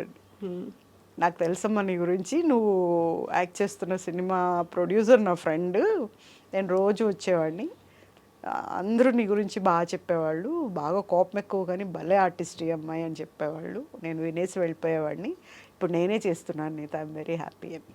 ఇప్పుడు శ్వేతనాగులో మీరు అనుకున్న రోల్నే సౌందర్య గారు చేశారు? లేదు లేదు, ఆయనకి నాకు సంబంధం లేదు అసలు, వేరేది తమిళ్కి సంబంధించిన సినిమా. ఓ, ఈ శ్వేతనాగు కోసం కాదు మిమ్మల్ని అడిగింది? కాదు, శ్వేతనాగు తీసుకుందే సౌందర్య కోసం సినిమా. ఓకే, సో ఇవన్నీ అప్స్ అండ్ డౌన్స్ చూస్తున్నారు, వచ్చిన అవకాశాలు పోతున్నాయి. సేయింగ్ పూజితకి అరోగెన్స్ ఎక్కువ ఉంది, హెడ్ స్ట్రాంగ్నెస్ ఉంది, ఇంకోటో ఇవన్నీ అనుకొని వెళ్ళిపోతున్నారు, అంతే అన్నారా? అంతే కదా, అంతే. సో ఇవన్నీ అనుకొని వెళ్ళిపోతున్నారు. ఆ తర్వాత మిగతా వాటికి కొన్ని కండిషన్స్కి అసలు ఒప్పుకోలేదు, వదిలేశారు, అన్నీ అయిపోయాయి. ఒక స్టేజ్లో ఇంట్లో వాళ్ళని ఒప్పించో బలవంత పెట్టో, లేదు నేనే వెళ్తాను సినిమాల్లో కానీ మొండితనంతో పట్టుదలతో వచ్చిన తర్వాత ఆ క్షణం అక్కడ ఆగి కూర్చొని వెనక్కి తిరిగి చూసి అరే నాన్న వాళ్ళు అమ్మ వాళ్ళు చెప్పినట్టుగా చేస్తే బాగుండేది కదా, వెళ్ళిపోయి ఉంటే ఇక్కడికి రాకుండా ఉండి ఉంటే బాగుండేది కదా అనిపించిందా? ఎప్పుడు అనిపించలేదు. This is my decision, this is my life and this is my ambition and my like my wish what not everything. స్కూల్కి వెళ్ళినప్పుడు స్కూల్లోనే టీచర్ పాఠం చెప్తుంటే చక్కగా ఒక డ్యూయట్ వేసుకునేదాన్ని. ఓ అలా ఇమాజినేషన్ అలా వెళ్ళిపోయేదాన్ని. ఏంటి అలా చూస్తున్నావండి నువ్వు అనేవాడు. అక్కడ సాంగ్ వేసుకున్నానండి, నేను సాంగ్ చేస్తున్నాను, అదిగో నిన్న రాత్రి ఆ సినిమా చూసాను, ఆ సినిమాలో సాంగ్ నేను వేసుకుని నేను చేస్తే ఎలా ఉంటుందని చూస్తున్నాను. ఇంటికి ఫోన్ చేసి చెప్పేవాడు, ముందు వచ్చి మీ అమ్మాయిని తీసుకెళ్ళండి, అందరూ ఈ అమ్మాయి చెడిపోవటం కాదు కానీ అందరిని చెడగొట్టేలాగా ఉంది, సాంగ్ వేసుకోవటం ఏంటండి, పక్కన చూస్తుంది తలెత్తి పైకి ఇక్కడ పాఠం చెప్తుంటే. సో అంత ఇష్టంగా వచ్చింది నేను, కష్టమైనా నష్టమైనా నాదే అని చెప్పా. అమ్మ నాన్న ఒకరోజు ఫస్ట్ ఇండస్ట్రీకి వచ్చే ముందు కూర్చోబెట్టి మాట్లాడితే కొన్ని చేయకూడదు అని ఒట్టు పెట్టించుకున్నారు. ఒట్టు పెట్టాను. ఏంటవి? వాళ్ళు తలదించుకునే పనులు ఎలాంటివైనా, చెడ్డ పనులు ఏవి చేయకూడదు, తర్వాత ఎప్పుడు కష్టంగా అనిపించినా వెంటనే ఇంటికి వెళ్ళిపోవాలి, ఇంకా ఒక్కరోజు కూడా వేస్ట్ చేయకుండా, మేము నువ్వు ఈ పని చేసావు కాబట్టి మాకు నచ్చలేదు, ఇంకెళ్ళిపోదామంటే నువ్వు వచ్చేయాలి. Actual okay. ఎప్పుడు వాళ్ళు తలదించుకునే పని నేను చేయలేదు. తర్వాత ఎందుకు నాకు రాలేదు అని బాధపడినట్టు కూడా నేను ఎప్పుడూ లేను. ఒకటి పోతే కూడా ఆ రోజు బీచ్కి వెళ్దాం పద డాడీ అనేదాన్ని మా నాన్నగారిని. ఒక ఆఫర్ పోయిందంటే డాడీ బీచ్కి వెళ్దాం పద, అక్కడికి వెళ్ళి ఐస్ క్రీమ్ తిందాం, అక్కడ కూర్చొని అక్కడ బజ్జీలు వేస్తుంటారు వేడివేడిగా బీచ్లో కూర్చొని తిందాం పద డాడీ అని రాధాశాలకి వెళ్ళిపోయి అక్కడ కూర్చొని తినేవాళ్ళు. అంటే ఎక్కడైనా పిన్ అవుతున్నానేమంటే అదేం ఉండేది కాదు, ఇది కాకపోతే ఇంకోటి వస్తుంది, దీనికి ఏంటి బాధపడేది అన్న ఇదే ఉండేది. Take it easy. ఎన్నేళ్ళు స్ట్రగుల్ పడ్డారు ఇలా? 7 years పడ్డానేమో. ఆ తర్వాత క్యారెక్టర్స్కి అలవాటు అయిపోయారు కదా, క్యారెక్టర్స్కి వచ్చేసాను. అప్పుడు ఒకటి డిసైడ్ అయ్యా, సరే హీరోయినే చేయాలనే ఉంది, నేను అన్నదేంటి అలా ఉన్న టాలెంట్ చూపించాలి, ఈ అమ్మాయి ఏదైనా చేయగలదు అనిపించుకోవాలి, అదైతే అనిపించుకున్నా. ఇక్కడ బెంగళూరులో ఒక ఆడిషన్కి వెళ్ళాం, ఎవరితో, కె విశ్వనాథ్ గారితో. చిన్నపిల్లం కదా, గౌన్ వేసుకొని వెళ్ళా. చిన్నపిల్ల కాదమ్మా, నా సినిమాకి కావాల్సింది కొంచెం కావాలి, ఏది ఏంటది ఏదో సినిమా అండి, దాంట్లో సంయుక్తం తీసుకున్నారు. చూస్తే ఆ అమ్మాయి ఇంతే ఉంది, ఆ అమ్మాయి కంటే నేనే కొంచెం హైట్ ఉన్నా. లంగా వండేసారు. లంగా ఆర్టిస్ట్ అండి ఒకటి అంటారు, ఈ అమ్మాయి కరెక్ట్ కాదేమో, ఈ అమ్మాయి చిన్నగా ఉందేమో, అమ్మాయి పెద్దగా ఉందేమో అని అంటారు, కానీ ఆర్టిస్ట్ అనేవాళ్ళు తయారైన వెంటనే వాళ్ళకు అప్లై అయ్యేది ఏంటంటే మేకప్, హెయిర్ డ్రెస్సింగ్ అయిన తర్వాత ఆర్టిస్ట్ రూపురేఖలు మారిపోతాయి. ఏ క్యారెక్టర్ అంటే ఆ క్యారెక్టర్, ఆ సరస్వతి అలా వచ్చేసి ఉంటుంది. సో అప్పటికి వాళ్ళ మనసులో వేరే వాళ్ళు ఉండుంటారు, కానీ పిలుస్తారు జనాల్ని ఊరికి. అప్పుడు బాగా కోపం వచ్చింది నాకు, అలా ఎలా అంటారు చిన్పిల్ల అని. ఇక్కడ మిగతా వాళ్ళు కన్నడలో సినిమాలు చేస్తున్నాం కదా అప్పుడు హీరోయిన్గా, నేను చిన్పిల్ల ఎలాగైంది అనేసి నాకు నేనే ఉడుక్కున్నా. ఎప్పుడు వచ్చింది అవకాశం అంటే ఆర్టిస్ట్ అశోక్ కుమార్ గారి డైరెక్షన్లో కుచి కుచి కూనమ్మ అని ఒక సినిమా వచ్చింది. దాంట్లో ఆ రోజు ఒక పెద్ద క్యారెక్టర్, అది ఎవరు దొరకలేదు వీళ్ళకి. సడన్గా అశోక్ నాకు ఫోన్ చేశాడు, నేను ఏదో షూటింగ్లో ఉన్నా, ఎక్కడున్నావు నువ్వు అంటే హైదరాబాద్లోనే ఉన్నాను అన్నాడు. పూజ అర్జెంటుగా రేపు నాకు కమిట్మెంట్ కావాలి, ఇక్కడ షూటింగ్లో కమిట్ అయిపోవాలి నువ్వు, 15 days ఏమో వస్తుంది క్యారెక్టరు, విశ్వనాథ్ గారు ఉన్నారు, ఆయన మీద కూడా నువ్వు పై చేయిగా ఉంటావు అలాంటి క్యారెక్టర్ అన్నాడు. అందులో అశోక్ కుమార్ గారి డైరెక్షన్లో విశ్వనాథ్ గారు యాక్ట్ చేశారు. కుచి కుచి కూనమ్మ చేస్తాను. He's my good friend. మా ఇద్దరి జర్నీ 32 years ఏమో, నాది Ashok Kumar. He's a very good friend of me. And సరే అని చెప్పి వెళ్ళిన తర్వాత అట్లా దూరంగా కూర్చొని ఉండేవాళ్ళు, ఎప్పుడు ఏదో ఆలోచిస్తూ ఉండేవారు గురుగారు. దండం పెట్టి నమస్తే పెట్టి ఇట్లా దూరంగా నేను కూర్చునేదాన్ని, అబ్జర్వ్ చేస్తూ ఉండేవారు. తర్వాత ఇంకోటి ఏంటి, నాకు ఒక మంచి వాయిస్ ఉంది. పాటలు పాడతారా? పాడతాను, కానీ జనాల ముందుకు పోతే రిస్క్ అయితే చేయను, ఇంట్లో అయితే బాగానే పాడుతుంటా. ఓకే, మంచి వాయిస్ అంటే డైలాగ్ ఎలా చెప్పినా కూడా ఆ మాడ్యులేషన్లో చెప్తా. అలా చెప్తూ చెప్తూ ఆయన కాంబినేషన్ స్టార్ట్ అయింది. ఫస్ట్ చెప్పా, మళ్ళీ ఎవరో తప్పు చేశారు, మళ్ళీ second take, third take, fourth టేక్లో విశ్వనాథ్ గారు యాక్షన్ చెప్తున్నారు. అశోక్ చూస్తున్నాడు, విశ్వనాథ్ గారు చెప్తున్నారు, ఆయన ఉన్నారు ఆ సీన్లో. స్టార్టింగ్ డైలాగ్ నేనే, అప్పుడు యాక్షన్ చెప్పట్లే, ఆయన ఇలా చూసి అన్నారు, నేను ఎత్తుకున్నా. మొత్తం డైలాగ్ చెప్పేసిన తర్వాత, గురుగారు నేను భయపడ్డాను, మీరు ఇలా అన్నారు, ఈ అమ్మాయి చెప్తుందో లేదో అని. అమ్మాయిలో మంచి సరస్వతి ఉంది, నేను చేసినప్పుడు ఈ అమ్మాయి ఎందుకో నాకు దొరకలేదన్నారు. అప్పుడు చెప్పారా? శుభ్రంగా బాసిం పట్టేసి కూర్చుని మరీ చెప్పా. ఫ్రాక్ వేసుకొని వచ్చానంటే చాళుక్య హోటల్లో బెంగళూరులో నేను నాన్నగారు వచ్చాం, మీరు ఇలా అన్నారని. అవునా, ఏ కళతో చూసి వచ్చానో నేను అప్పుడు. లేదమ్మా నువ్వు చాలా మంచి ఆర్టిస్ట్వి, చాలా అందగత్తెవి కూడా కాదు, చాలా చాలా అందగత్తెవి నువ్వు అన్నారు. అప్పుడు అనిపించింది, సినిమా చేయకపోయినా పర్లేదు, ఆయనతో ఆస్కార్ అవార్డు రాకపోయినా పర్లేదు, మామూలు అవార్డు రాకపోయినా, ఇంతకంటే ఏం కావాలి. So I was very happy. So ఇలాంటి ఇన్సిడెంటే మీకు వెరీ ఇనీషియల్గా కూడా ఒకటి అయిందండి బాబోయ్. సంబంధించి మా గురువు గారు, నాకు బొట్టు పెట్టిన గురువు గారు కోడి రామకృష్ణ గారు బొమ్మను చేశారు, బొట్టు పెట్టారు, ఇండస్ట్రీకి కొత్త అమ్మాయిని తీసుకొచ్చామని హ్యాపీగా చెప్పారు. అంతా చెప్పి ఒక సినిమాకు హీరోయిన్ అని అనౌన్స్ చేశారు, భారత్ బంద్ అనే సినిమా. ఓ హ్యాపీ అయిపోయాం నేను డాడీ. మా డాడీ అన్నారు, కొట్టావమ్మా, నువ్వేమనుకున్నావో అది కొట్టావు, గోల్, వెరీ గుడ్, అట్లా ఇట్లా అంతా అనుకున్నాను. ఇంకా సినిమాలు ఆఫర్స్ వస్తున్నాయి. సరే ఏం సినిమా చేస్తున్నా, నేను లేడీస్ స్పెషల్ చేస్తున్నా అప్పుడు, రాజేంద్ర ప్రసాద్ గారు. అక్కడ కూడా అదే రామాయణమే. వెళ్ళి చేస్తుంటే లాంజ్లో కూర్చొని ఉన్నా, రెడీ అయిపోయి లొకేషన్కి వెళ్ళాలి, కార్ రాలేదు ఇంకా. ఈ లోపల కోడి రామకృష్ణ గారు వచ్చారు, ఆయన వెళ్తున్నారు లొకేషన్కి. వెళ్తే ఇలా తిరిగి చూస్తే నేను లేచి, గురుగారు నమస్తే అండి అన్న. నమస్తే, నేను ఎక్కడో చూశానే నేను అన్నారు. అదేంటండి అలా అంటారు, నేనండి పూజితుని అంటే. అయ్యో నువ్వు ఏంటిది అన్నాడు. ఏంటండి అన్న. ఏంటి అవతారం ఏంటి, నువ్వేంటి, సరే సరే నేను తర్వాత మాట్లాడదాను, నువ్వు వెళ్ళిపోయారు. అవతారం అంటారేంటి, నేనేమున్నాను, నేను ఇంకా మేకప్ కూడా వేసుకోలేదే, రెడీ కూడా అవ్వలేదు, ఉన్నారు మరి, స్కర్ట్ వేసుకొని ఉన్నా. ఓకే, వెళ్ళిపోయారు. వెళ్ళిపోయిన తర్వాత డేట్స్ ఇచ్చారు నాకు. డేట్లు వస్తున్నాయి కానీ వేరే సినిమా కమిట్ అవ్వలేదు, డేట్లు ఇంకా ఏంటి పిలవట్లేదు అనుకుంటే అప్పుడు మేనేజర్ చెప్పాడు, మా మిమ్మల్ని రీప్లేస్ చేశారు, మీరు కాదు అక్కడ వేరే వాళ్ళు పెట్టారు. అదేంటి, అదెందుకు అంటే, మీరు ఏదో ఆడ్ డ్రెస్లో కనిపించారంట కోడి రామకృష్ణ గారికి, అందుకని మిమ్మల్ని హీరోయిన్గా తీసేశారు. మా ఇంట్లో ముందు చీపురు తీసుకొడతారు ఆ డ్రెస్ వేసుకున్నానంటే. అలాంటివన్నీ ఒట్టు పెట్టుకొని వచ్చాను కదా నేను, అలా చేయను అవన్నీ అని. ఎక్కడ వేసుకున్నాను, ఏం వేసుకున్నాను, ఎప్పుడు కనిపించాను నేను గురుగారికి అనుకుంటే, లాంజ్లో మాత్రమే కనిపించాను. అప్పుడు మాత్రం ఏంటి అవతారం అని అన్నారు. అంటే స్కర్ట్లో ఉన్నాను, రోజు ఇంట్లో స్కర్ట్లు వేసుకునే కదా ఉంటాం మామూలుగా అని. మా డాడీ దగ్గరికి వెళ్ళి, స్కర్ట్ వేసుకున్నందుకు ఏమన్నా హర్ట్ అయ్యారేమో ఆయన, అలా ఎందుకు అనేసి అంటే, అప్పుడు మేనేజర్ బాగా చెప్పావమ్మా, అదే స్కర్ట్ వేసుకొని ఉన్నావంట నువ్వు, అందుకని నిన్ను మార్చేశారు. అసలు భూమి ఆకాశం ఒకసారి దమా దమా దమా దమా అన్న సౌండ్ వచ్చేసింది నాకు.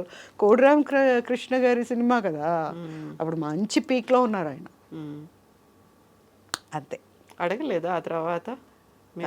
తర్వాత ఒక ఫంక్షన్లో కలిసినప్పుడు, ఏంటి గురుగారు నాకు సినిమా ఇవ్వలేదు, ఇలా చేశారు అంటే, లేకపోతే ఏంటి పిచ్చి పిచ్చి అవతారాలు ఏంటి, అలా ఉంటారా, చక్కగా చీర కట్టుకొని ఉండాలి కానీ అన్నారు.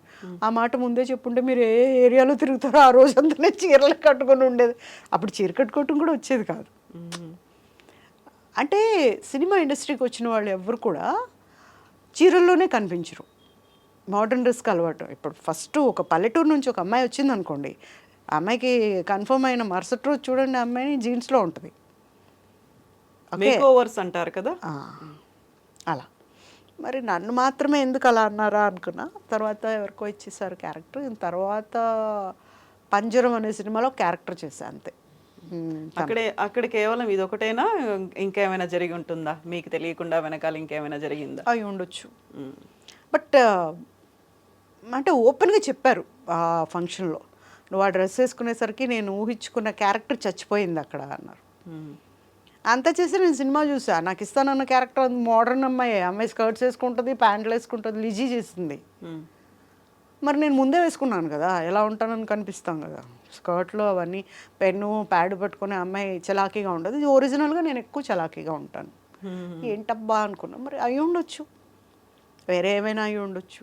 కమిట్మెంట్స్ అంటే మాట ఇచ్చేసి ఉంటారు ఎవరికైనా, వాళ్ళు ఆ మూమెంట్లో తీసుకుని ఉంటారు. ఇప్పుడు నేను ఏ బ్యాక్గ్రౌండ్ లేకుండా వచ్చిన వ్యక్తిని కదా, వాళ్ళకి బ్యాక్గ్రౌండ్ ఉంటుంది.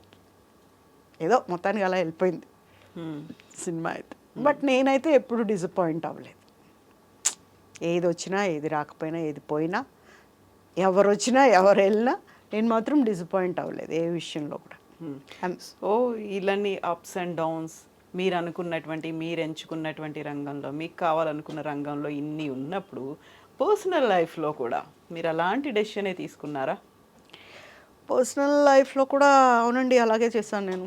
ఇదే నాకు ఇదే కావాలి అని మొండి పట్టి మరీ చేసుకున్నాను. దాంతో ఒక నరకం చూశాను. అంటే చెప్తూ ఉంటారు గత జన్మ. అంటారు కదా, అలాంటిది ఏదో అని అంటారు, కానీ నేను అది నమ్మను. స్వయంకృత అపరాధం అంటాను. నేను ఎంచుకున్నదే ఇంకొంచెం డీప్గా వెళ్ళి ఉండాల్సింది, అనాలిసిస్కి వెళ్ళి ఉండాల్సింది. కమిట్మెంట్కి ముందు ఇలా కాదు ఇంకా ఏముంది అనేంత డీప్గా వెళ్ళి ఉంటే సరిపోయేది. ఒక చెప్తారు కదా, ప్రేమలో పడినప్పుడు లేదంటే ఒకరిని బాగా ఇష్టపడినప్పుడు మన కళ్ళకి ఇంకేం కనిపించదు, ఎవరు వచ్చి చెప్పినా కనిపించదు, వాళ్ళే దుర్మార్గుల్లా కనిపిస్తారు. ఇది నేను కూడా ఒప్పుకుంటాను. మా నాన్నగారు అప్పటికి dad use to tell me think, ఎందుకంటే నువ్వు చిన్నపిల్లవు కాదు, నేను చెప్పినా నువ్వు వినవు, అండ్ నువ్వు ఒకటే అంటావు నాకు ఇష్టమైంది నేను కష్టపడ్డా కూడా పర్లేదు అంటావు, కాబట్టి ఇంకా ఆలోచించు అన్నారు. ఆలోచించినా కూడా మనకు రాసిపెట్టుంది, అది మనకి ఇలా జరగాలి అని రాసిపెట్టుంది. But I never expected that. అక్కడ బాగా షాక్ తిన్నా, ఏంటి ఇది నిజమా, ఇలా జరుగుతుందా, ఇలా జరిగిందా అని కూడా షాక్ తిన్నా. తర్వాత పడరాని కష్టాలు పడ్డా, పరిగెట్టించారు, భయపెట్టారు, భయపడలేదు. భయం ఎప్పుడు వచ్చింది అంటే మా బాబు విషయంలో వచ్చింది. నాకు ఒక బాబు ఉన్నాడండి, బాబు విషయంలో వచ్చింది. అప్పుడు కూడా తగ్గలేదు నేను. కాంప్రమైజ్కో లేకపోతే ఏం చెప్తే అది చేయాలి అన్న దేనికో నేను రాలా, నా పాటికి నేను ఉన్నా. ఇప్పుడు కూడా కోర్టులో కేసు జరుగుతుంది. 9 ఏళ్ల తర్వాత కోర్టుకు వచ్చింది కేసు. ఈ ఇన్సిడెంట్ జరిగిన 9వ సంవత్సరానికి ఇప్పుడు వచ్చింది కేసు. దాంట్లో కూడా ఏం లేవు, మనం ఇచ్చిన ఎవిడెన్స్లు అవన్నీ కూడా ఏం లేవు. ఓపెన్ చేస్తే ఫైల్ లోపలంతా ఖాళీ ఉంది. ఖాళీ పెట్టుకుని ఏం గెలుస్తారండి మీరు? ఒరిజినల్స్ తీసుకున్నారు వాళ్ళు. ఇప్పుడు నన్ను మళ్ళీ వాళ్ళు నాకు హోంవర్క్ ఇస్తున్నారు, మళ్ళీ ఒరిజినల్స్. ఒక్కసారి ఇచ్చిన ఒరిజినల్స్కి మళ్ళీ ఒరిజినల్స్ ఎలా వస్తాయి? Is there any meaning? ఒకటే, ఏం జరిగితే అంతే, దేవుడి మీద భారం. ఏమైంది యాక్చువల్గా? ఒక fine night he's a person. యాక్చువల్గా పెళ్ళి, మీరు ఒక అబ్బాయిని సెలెక్ట్ చేసుకున్నారు, ప్రేమించారు, పెళ్లి చేసుకుంటా అన్నారు. జస్ట్ లైక్ నేను సినీ ఇండస్ట్రీలోకి ఎలా వెళ్తాను అనేది ఒక మొండిగా ఒక డెసిషన్ తీసుకున్నారు. ఇదే అబ్బాయిని పెళ్లి చేసుకుంటాను అనేటువంటి ఇంకొక సెకండ్ డెసిషన్ తీసుకున్నారు. సరే, అక్కడ ఆటుపోట్లు ఎన్ని ఉన్నప్పటికీ ఇండస్ట్రీని వదిలిపెట్టలేదు మీరు. బట్ ఈ సెకండ్ డెసిషన్లో మాత్రం వదిలిపెట్టే కండిషన్ వచ్చింది. యాక్చువల్గా who was that person, what happened? He's a person from press, ఆంధ్రజ్యోతిలో ఉండేవాడు తను. Okay. And he proposed and he brought తన ఇంటెన్షన్ చెప్పిన తర్వాత నేను సపోర్ట్గా ఉంటాను, నేను చూసుకుంటాను ఇండస్ట్రీలోనే కదా అది ఇది అంతా చెప్పి, అంటే అతను వచ్చినప్పటి నుండి ఏం చేశాడంటే డబ్బులు చూసుకున్నాడు, దుడ్డు. అతను మరి అంత చిన్న వయసులో ఎందుకని అప్పులు చేశాడో నాకు ఇప్పటికీ అర్థం కాదు. ఆ అప్పులు కట్టేవాళ్ళం నేను నాన్న, ఎవ్రీ మంత్ డైలీ. రోజువారీ పెట్టుకున్నారు వాళ్ళు. ఇంకా అయిన తర్వాత వస్తే అప్పుడు ఆంధ్రజ్యోతిలో ఒక ఆయన ఎవరో మా నాన్నగారికి ఫోన్ చేసి, పువ్వు లాంటి అమ్మాయిని ఎలాంటి వాళ్ళ చేతిలో పెట్టారు మీరు, ఇబ్బంది పడుతుంది బాగా అనేసి. బట్ ఇప్పుడు ఏం చెప్పినా అయిపోయిన పెళ్ళికి మేళం పెడితే ఏమవుతుంది? వేస్ట్ అవుతుంది. అదేదో ముందు చెప్పు ఉండాలి. ఇలా కరెక్ట్ కాదని. మీ ఆఫీస్లో ఉన్న వ్యక్తి గురించి ముందు మీరు చెప్పకుండా అయిపోయిన తర్వాత చెప్తే పెళ్ళప్పుడైనా చెప్పాలి కదా కనీసం. చెప్పలా. తర్వాత అతని మెంటాలిటీ ఏంటంటే మనకు కనిపించినప్పుడు మంచోడ్లాగా కనిపిస్తూ బయటంతా వేరే చేస్తున్నాడు. నాకు అర్థమైంది ఏంటంటే ఫైన్ డే నాకు అర్థమైంది ఏంటంటే ఇతను బయట వేరే చేస్తూ లోపల ఒకలాగా ఉన్నాడు. ఈ లోపల ఉన్నదానికి మొత్తం ఫ్యామిలీ పడిపోయాం. మా అన్నయ్యని నెగ్లెక్ట్ ఒకడే కొడుకు మా అన్నయ్య, మా అమ్మ నాన్నకి. మా అన్నయ్యని నెగ్లెక్ట్ చేసి అతనికి ఎక్కువ ఇంపార్టెన్స్ ఇచ్చారు. అయినా తన పని తను చేసుకుంటూ పోతున్నాడు బయట. అంటే బయట ఏమో జరుగుతుంది అనే విషయం ఇప్పుడు నా నోటీస్కి రాలా. అంటే నేను ఎప్పుడైతే పెళ్ళయిందో నేను అర్థం చేసుకోలేకపోయాను. నన్ను కట్ చేస్తున్నాడు, నా ఇండస్ట్రీతో నా సంబంధాలు కట్ చేస్తున్నాడు అని నేను చాలా లేట్గా తెలుసుకున్నాను. తరువాత ఇంకా కండిషన్డ్ లైఫ్ మొదలయ్యేటప్పటికి I'm inside of the house. నేను ఎవరితో మాట్లాడకూడదు, నా లెవెల్ పెరగకూడదు, నా లెవెల్ చూపించకూడదు. ఓకే. అండ్ నా లిమిట్స్లో ఉండాలి, హౌస్ వైఫ్ లాగా ఉండాలి అనే ఒక కండిషన్ వచ్చింది. అంటే మీ సినిమాల్లో నటించడం ఇష్టం లేదు? ఇష్టం లేదు. ఎందుకు ఇష్టం లేదు? మళ్ళీ డబ్బులు కావాలిగా. ఇష్టం లేదు. మనల్ని ఎవరు ఇప్పుడు మన ఇద్దరు వెళ్తుంటాం, నేను తను. ఎవరైనా వచ్చి నమస్తే మేడం, బాగున్నారు మేడం, మీరు భలే చేస్తారు మేడం, మేడం అట్లా మేడం అంటారు కదా. సో ఇక్కడ ఇంపార్టెన్స్ లేదు. అంటే యూఆర్ ఏ జీరో నా పక్కన. అది తట్టుకోలేకపోయాడతాను. తర్వాత ఇండస్ట్రీకి సంబంధించి ఒక స్టూడియో తీసుకొని రీ రికార్డింగ్ అది పెట్టిన ఒక స్టూడియో తీసుకొని అక్కడ డెవలప్ అయ్యాడు బాగా. మోసాలు చేయటం, ద్రోహాలు చేయటం, నేరాలు చేయటం అని నేర్చేసుకున్నాడు అక్కడ. నెలల కొద్దీ ఇంటికి వచ్చేవాడు కాదు. నేను నెలల కొద్దీ మా అక్క దగ్గరికి వెళ్ళిపోయి ఉండేదాన్ని. ఇక్కడ ఉండలేము, ఎలా ఉంటాం? బాబు ఉన్నాడు, బాబుని పట్టుకొని అక్కడ ఉండాలంటే ఒక మాట మాట్లాడటానికి లేదు, ఏమీ లేదు. అలా ఉండేసరికి ఇంకా వద్దు అనుకున్నాం. ఇంకా మాట్లాడటం వేస్ట్ అని అసలు మాట్లాడలేవు. పెళ్ళైన 1 year నుంచి పెద్ద మాటలు ఉండేవి కాదు మా ఇద్దరికి. ఇంకా ఒకసారి పెద్ద యాక్సిడెంట్ అయింది తనకి. చచ్చిపోయాడు. పడుకొని పెట్టింది కూడా ఒక బ్లడ్లో, స్ట్రెచ్చర్ అంతా బ్లడ్ అయిపోయింది. ఆ బ్లడ్లో ఒక మనిషి ఉన్నాడు, ఇతను. నేను ఆ రోజు వెళ్ళకపోతే తనకు లైఫ్ లేదు.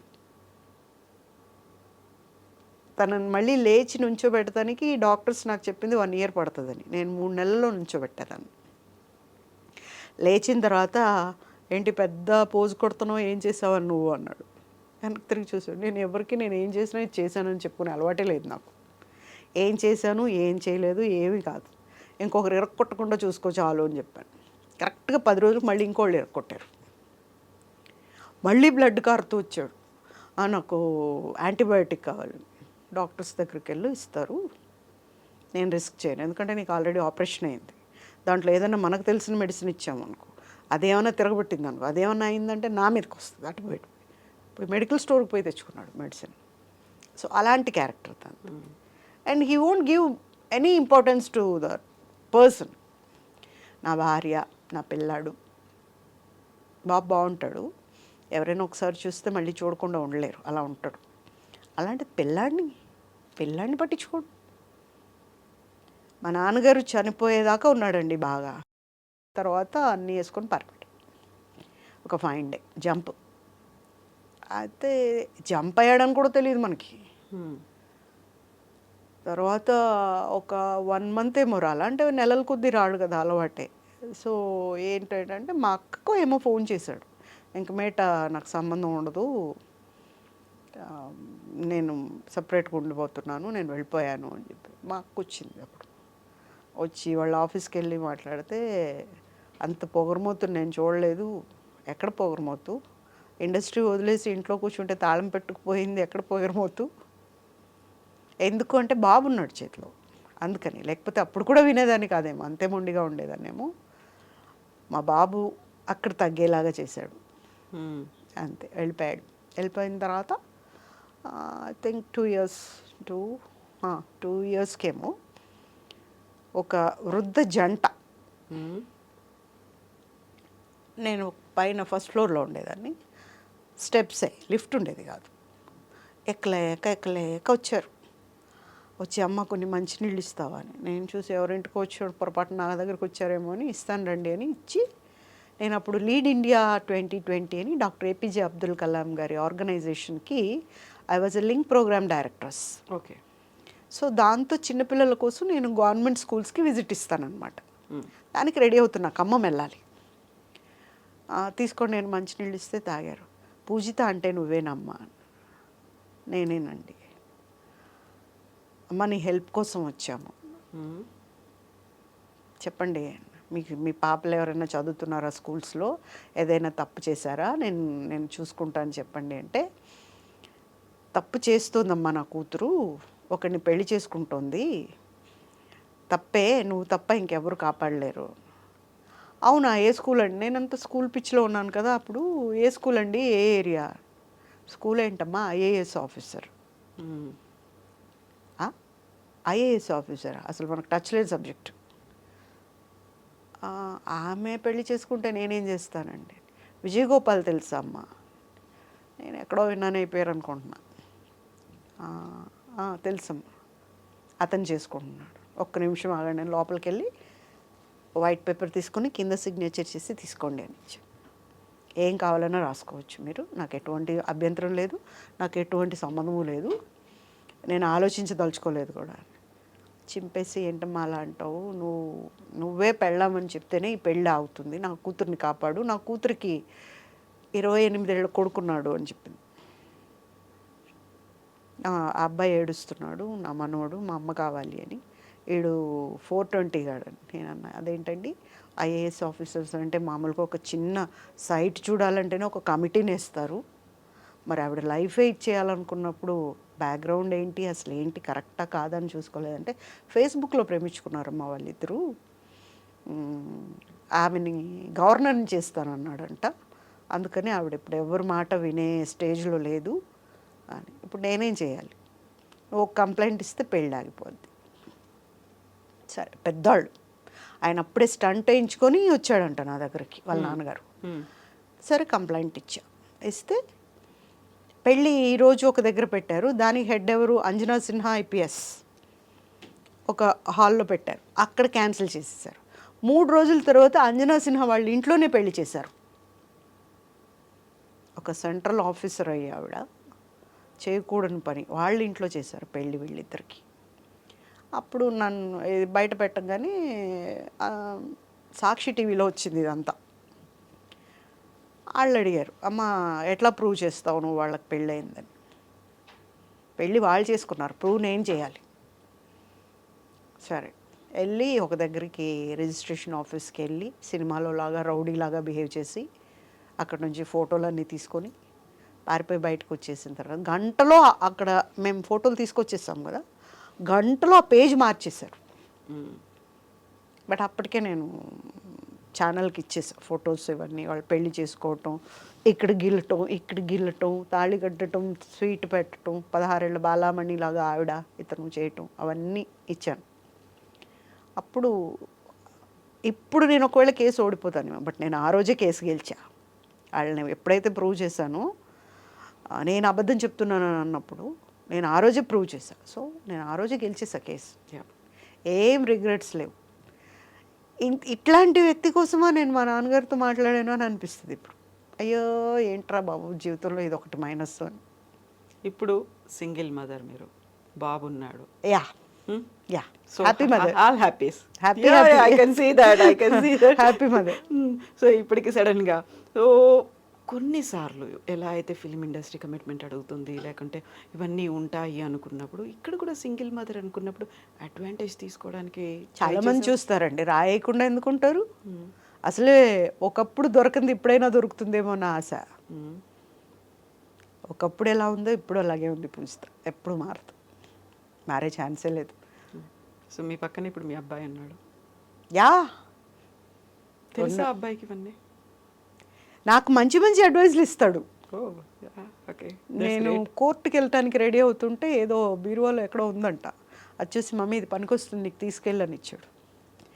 తను ఎక్కడ హర్ట్ అయ్యాడంటే, ఈ పెళ్లి చేసుకున్న ఇన్సిడెంట్ అంతా పేపర్లో వస్తుంది, టీవీల్లో వస్తుంది, ఓ చంపేస్తున్నారు నన్ను జనం. అలాంటి టైంలో అతను ఒక మాట అన్నాడు, తను నా భార్య కాదు, బాబు నా కొడుకే అన్నాడు. కూర్చొని చూస్తూ విన్నాడు. తర్వాత లేచొచ్చాడు. నేను వెళ్తుంటే కోర్టుకి, మా గెలిచినా గెలవకపోయినా నాకు అమ్మ ఒక్కతే ఉంది. బట్ ఇన్ని రోజుల నుంచి నేను అనుకుంటూ ఉండేవాడిని, ఏదో ఒక రోజు అందరూ నాన్న నాన్న అంటుంటారు, నాకు కూడా నాన్న వస్తాడు, నాన్న నన్ను బయటికి తీసుకెళ్తాడు, మేమందరం మమ్మీ నేను నాన్న కలిసి బయటికి వెళ్తాము. ఇట్లాంటి ఆశలు ఉండేవమ్మా నాకు. ఎప్పుడైతే టీవీలో ఈ మాట చెప్పాడో, నానంటే ఇంత పెద్ద తిట్ట అనిపించిందమ్మా. 10th చదువుతున్నాడు అప్పుడు.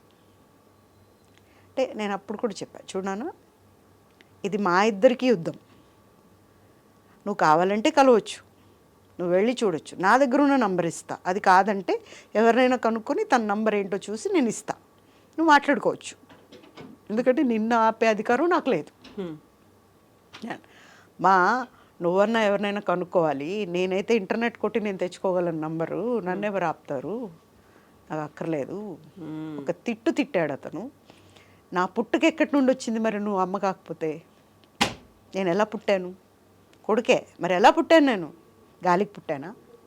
నన్ను తిట్టాడు టీవీలో, అందరూ కొన్ని కోట్ల మంది చూసేలాగా తిట్టాడు నన్ను. నాకు అక్కర్లేదు అట్లాంటి నాన్న,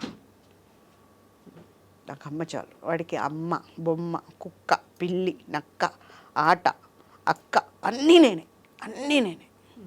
వాడికి ఏదైనా ఇలా అమ్మా నాకు ఇలా కావాలనిపించింది అంటే అలా అయిపోతాను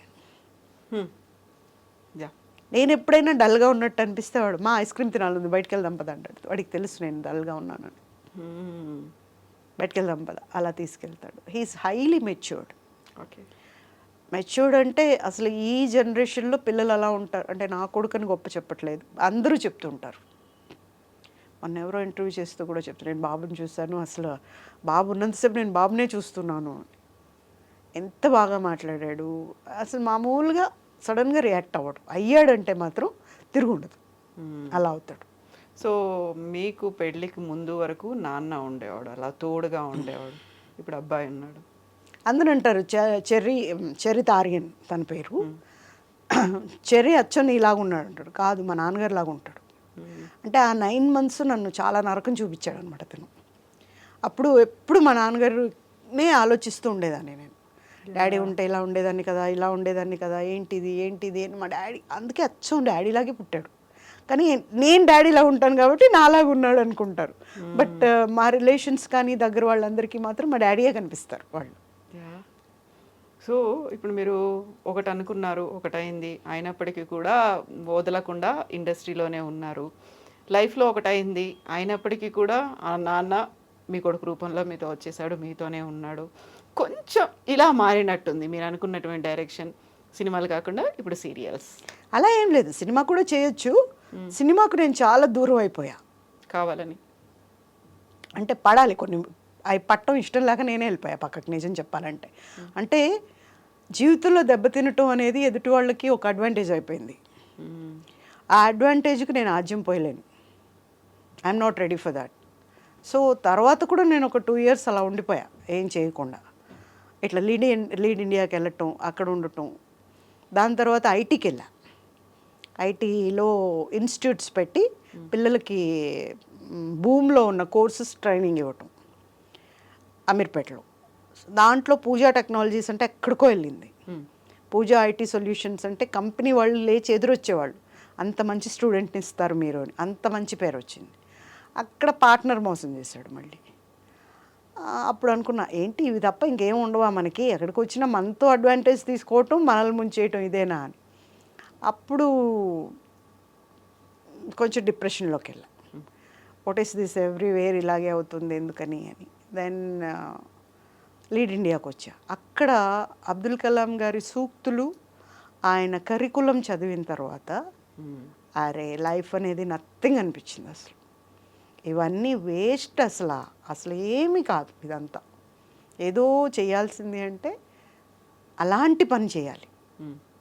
నా డ్రీమ్ ఏంటి, ఇండస్ట్రీ, అదే నా డ్రీమ్. ఇవన్నీ కాదు అని మళ్ళీ ఇండస్ట్రీకి వచ్చాను.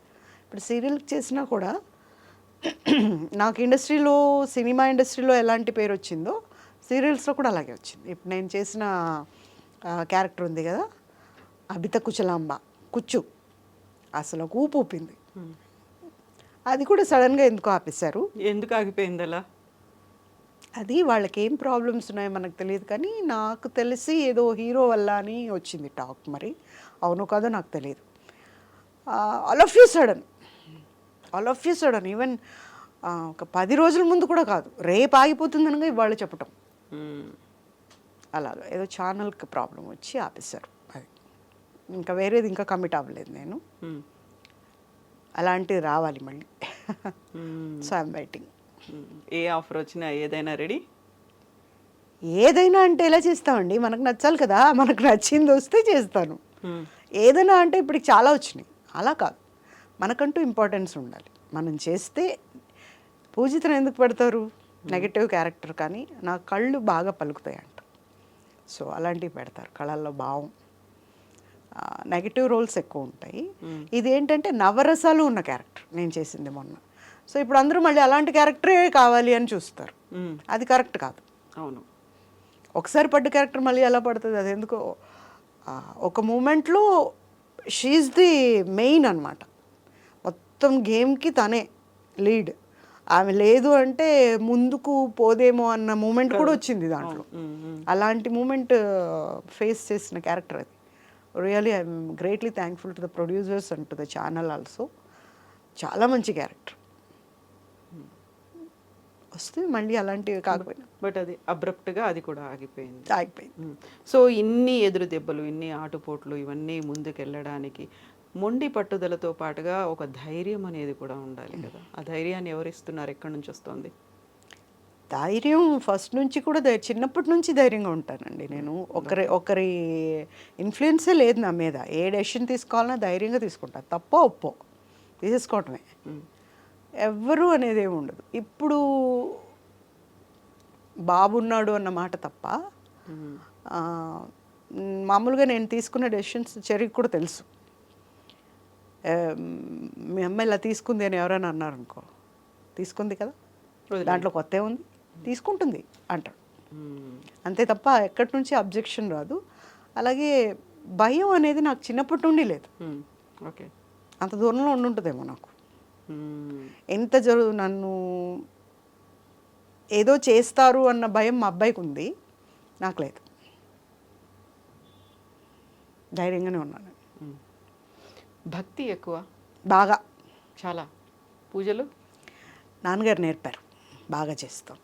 పూజలు ఎక్కువ చేస్తాం, రోజు ఎవ్రీడే 2 hours చేస్తాను. మార్నింగ్ పూజ చేయకుండా బయటికి రాను. బాగా దండం పెట్టుకొని బాగా దేవుడిని, అందరూ బాగుండాలి. నమ్మకాలు కూడా ఎక్కువ? అంత లేదు, మరి పూజ చేస్తాను. నమ్మకం అంటే మనం చేసే పని గట్టిగా మనం చేసామంటే పని అవుతుంది, అంతే తప్ప పూజ వల్ల అవుతుందని. పూజ అనేది మనకు ఒక మనశ్శాంతి. ఆ మూమెంట్లో వేరే ఏ ఆలోచనలు రావు. ఒక భగవంతుడు కనిపిస్తూ ఉంటాడు, నీతో ఉన్న కాసేపు నేను హాయిగా ఉన్నాను అన్న ఫీలింగ్ ఉంటుంది. బయటికి రాగానే ఆలోచనలు వచ్చేస్తాయి. వంట చేయాలి, అది చేయాలి, ఈ పని చేయాలి, ఆ పని చేయాలి, బయటికి వెళ్ళాలి, ఇవన్నీ పనులు తర్వాత వస్తాయి. బట్ పూజ చేసేటప్పుడు మాత్రం దేవుడే కనిపిస్తాడు, ఇంకేం ఉండదు. కాకుండా మెళ్ళో ఒక నల్ల తాడు ఉంది, చేతికి కూడా ఎర్ర తాడు ఒకటి. ఇదేమో దిష్టి అంటండి, మా అక్కేసింది దిష్టి తగులుతుందని. ఇదేమో దేవుడిదండి. 2 ఉన్నాయి అక్కడ, నల్లది ఒకటి ఉంది, ఇది లక్ష్మీదేవిదండి. ఒక వ్రతం చేస్తే కట్టారు. ఇదేమో ఇది చాలా మంచిదంట, వేసుకోవాలి అని చెప్పి ఒక స్వామీజీ వేశారు, అంతే. సో ఇప్పుడు మనం అన్ని ఆటుపోట్లు వీటన్నిటి గురించి మాట్లాడుకున్నప్పుడు మీకంటూ కొంతమంది ఫ్రెండ్స్ ఉంటారు, సర్కిల్ ఉంటుంది. పర్లేదు పూజ, మేము ఉన్నాము. ఎంతమంది ఉన్నారు అలా? ఎవరు లేరు. ఎవరు లేరా? ఇండస్ట్రీలో, పర్సనల్గా, ఫ్యామిలీలో? అక్క, తర్వాత అక్క పాప, డాక్టర్ పాప, తిరుపతిలో ఉంటుంది. My best friend I can say ఆ పాప. మీ కాంటెంపరీస్ కావచ్చు, మీతో పాటు సినిమాల్లో చేసిన వాళ్ళు కావచ్చు, ఎవరు లేరు. ఇండస్ట్రీ నుంచి ఎవరు లేరు. ఇప్పుడు సీరియల్స్ చేస్తున్నారు, ఎవరు లేరు. ఎందుకలా? పూజ వాళ్ళతో అందరితో కూడా నేను అందరితో మాట్లాడతాను, అందరితో హ్యాపీగా ఉంటాను. బట్ ఎవరు నాకు థిక్ అవ్వలేదు. అంటే నా మెంటాలిటీ వాళ్ళకి కరెక్ట్ కాదు. ఎందుకంటే మొహాన్ని చెప్తాను కదా, అది కరెక్ట్ కాదు వాళ్ళకి. బట్ నేనేం చెప్తాను, ఇప్పుడు మేకప్ టిప్స్ ఉంటాయి ఇప్పుడు వచ్చిన వాళ్ళకి, పూసేస్తుంటారు టపా టపా టపా అని. మేకప్ చేసుకునేటప్పుడు కటింగ్స్ ఉంటాయి ఒరిజినల్గా. ఆ కటింగ్ చేస్తేనే మనకు ఒక ఫేస్ వస్తుంది. అది ఒరిజినల్గా మనకు ఇండస్ట్రీకి కావాల్సిన ఫేస్ అది. ఇప్పుడు అలా ఉండదు, పూసేస్తారు బాగా, పూసేసుకొని ఏమంటే తగిలిచ్చేసుకొని వస్తుంటారు. అప్పుడు నాకేం కనిపిస్తుంటే ఆ కటింగ్ లేనిది కనిపిస్తూ ఉంటుంది చూడంగానే. ఈ కటింగ్ పోతే ఈ అమ్మాయికి ఇది తగ్గుతుంది, ఈ కళ్ళు లోపలికి వెళ్ళిపోయినాయి, ఇక్కడ డెప్త్ పెంచాలి, ఇలాంటివన్నీ నాకు అవసరమా? నేను చెప్తా, అమ్మ అది పెంచుకో బాగుండదు, లేకపోతే నీకు అలాంటివి చెప్పినవే వాళ్ళకి వచ్చి ఉంటాయి ఆల్రెడీ. నీ కళ్ళు ఏంటి అలా ఉన్నాయి, నీకు ఏంటి ఇలా ఉన్నాయని. బట్ ఆ చెప్పటం అనేది వాళ్ళకి బాధ అనిపిస్తుంది. నేను ఇంకా టిప్స్ కాదు, నా దగ్గర ఏమైనా ఉంటే అది కూడా ఇస్తా, ఐటమ్ ఇది రాసుకో, ఇది బాగుంటుంది, దీనివల్ల రాదు అని. నేనేం డబ్బులు తీసుకోను, అలాగా ఇచ్చేస్తా. బట్ సెట్ అవ్వను. అన్నాను కదా, అనుకుంటూ ఉండలేను. నేను అనుకుంటా నాకు ఎందుకు వచ్చిన గోవాలా అని కూర్చోవచ్చు కదా నేను అని. మామూలుగా గేమ్ ఆడుకుంటూ ఉంటా ఎప్పుడు. నేను ఏం ఆడతారు? ఏం గేమ్? క్యాండీ క్రష్ ఆడుతుంటా. ఓకే, ఇంకా అక్కడే ఉన్నారా? ఇంకా మీరు ముందుకు వెళ్ళలేదు, క్యాండీ క్రష్ దగ్గర ఆగిపోయారు? అంటే ఆ ఒక గేమ్ ఆడేసరికి లేపుంటారు, ఇంకేం ఆడతాం వేరే గేమ్. షార్ట్ గ్యాప్, ఆ గ్యాప్లో ఒక్కటి కూడా ఫినిష్ అయి ఉండదు. ఓకే, ఇప్పుడు 32 yearsగా అశోక్ కుమార్ గారు తెలుసు, వాళ్ళ ఫ్యామిలీ కావచ్చు, వాళ్ళు ఫ్రెండ్సా పరిచయమా ఏంటది? ఇండస్ట్రీకి వచ్చినప్పుడు కో ఆర్టిస్ట్గా తెలుసు. తర్వాత మేము కళంకిత అనే దాంట్లో నేను అశోక్ చేశాము. నేను హీరోయిన్, తను ప్రొడ్యూసర్. దాంట్లో ఆ జర్నీ ఎక్కువ ఉండింది. తర్వాత కూడా ఈరోజు కూడా నా ఆప్యాయంగా ఎరా పూజీ, నా డార్లింగ్, నా బుజ్జి ఇట్లా పిలుస్తాడు తను. సో దాంట్లో ఎవరైనా వీళ్ళు ఏంటి డార్లింగ్ అన్నాడే అన్న ఆలోచన ఎవరికైనా వస్తుందేమో, కానీ అదొక ఆత్మీయత అంతే. నాన్నలేరు కదా, సో నాన్నలాగా పిలిచేవాళ్ళు ఉన్నారు అని. బట్ నీకేం జరిగినా నేను ఉంటాను అట్లా కాదు. ఫ్రెండ్ ఎవరు లేరు, ఎవరు లేరు, నాకు నేనే ఉన్నాను. మీ చెర్రీ ఉన్నాడు ఇప్పుడు? చెర్రీ ఉన్నాడు, చెర్రీని కూడా ఇన్వాల్వ్ చేయను ఎప్పుడు. నేను ఒకటే చెప్తా, చూడు నిన్ను చదివించడం వరకు నా బాధ్యత, నీకు ఉద్యోగం రావటం అనేది నీ బాధ్యత. అంటే నువ్వు పర్సంటేజ్ ఎక్కువ తెచ్చుకుంటే నువ్వు అడగకుండానే నీకు ఉద్యోగం వస్తుంది. ఇప్పుడు మనకున్న ఆస్తి అంతా పోయింది, ఒకరి ద్వారా వెళ్ళిపోయింది, అది నీకు తెలుసు, అంతా తెలుసు.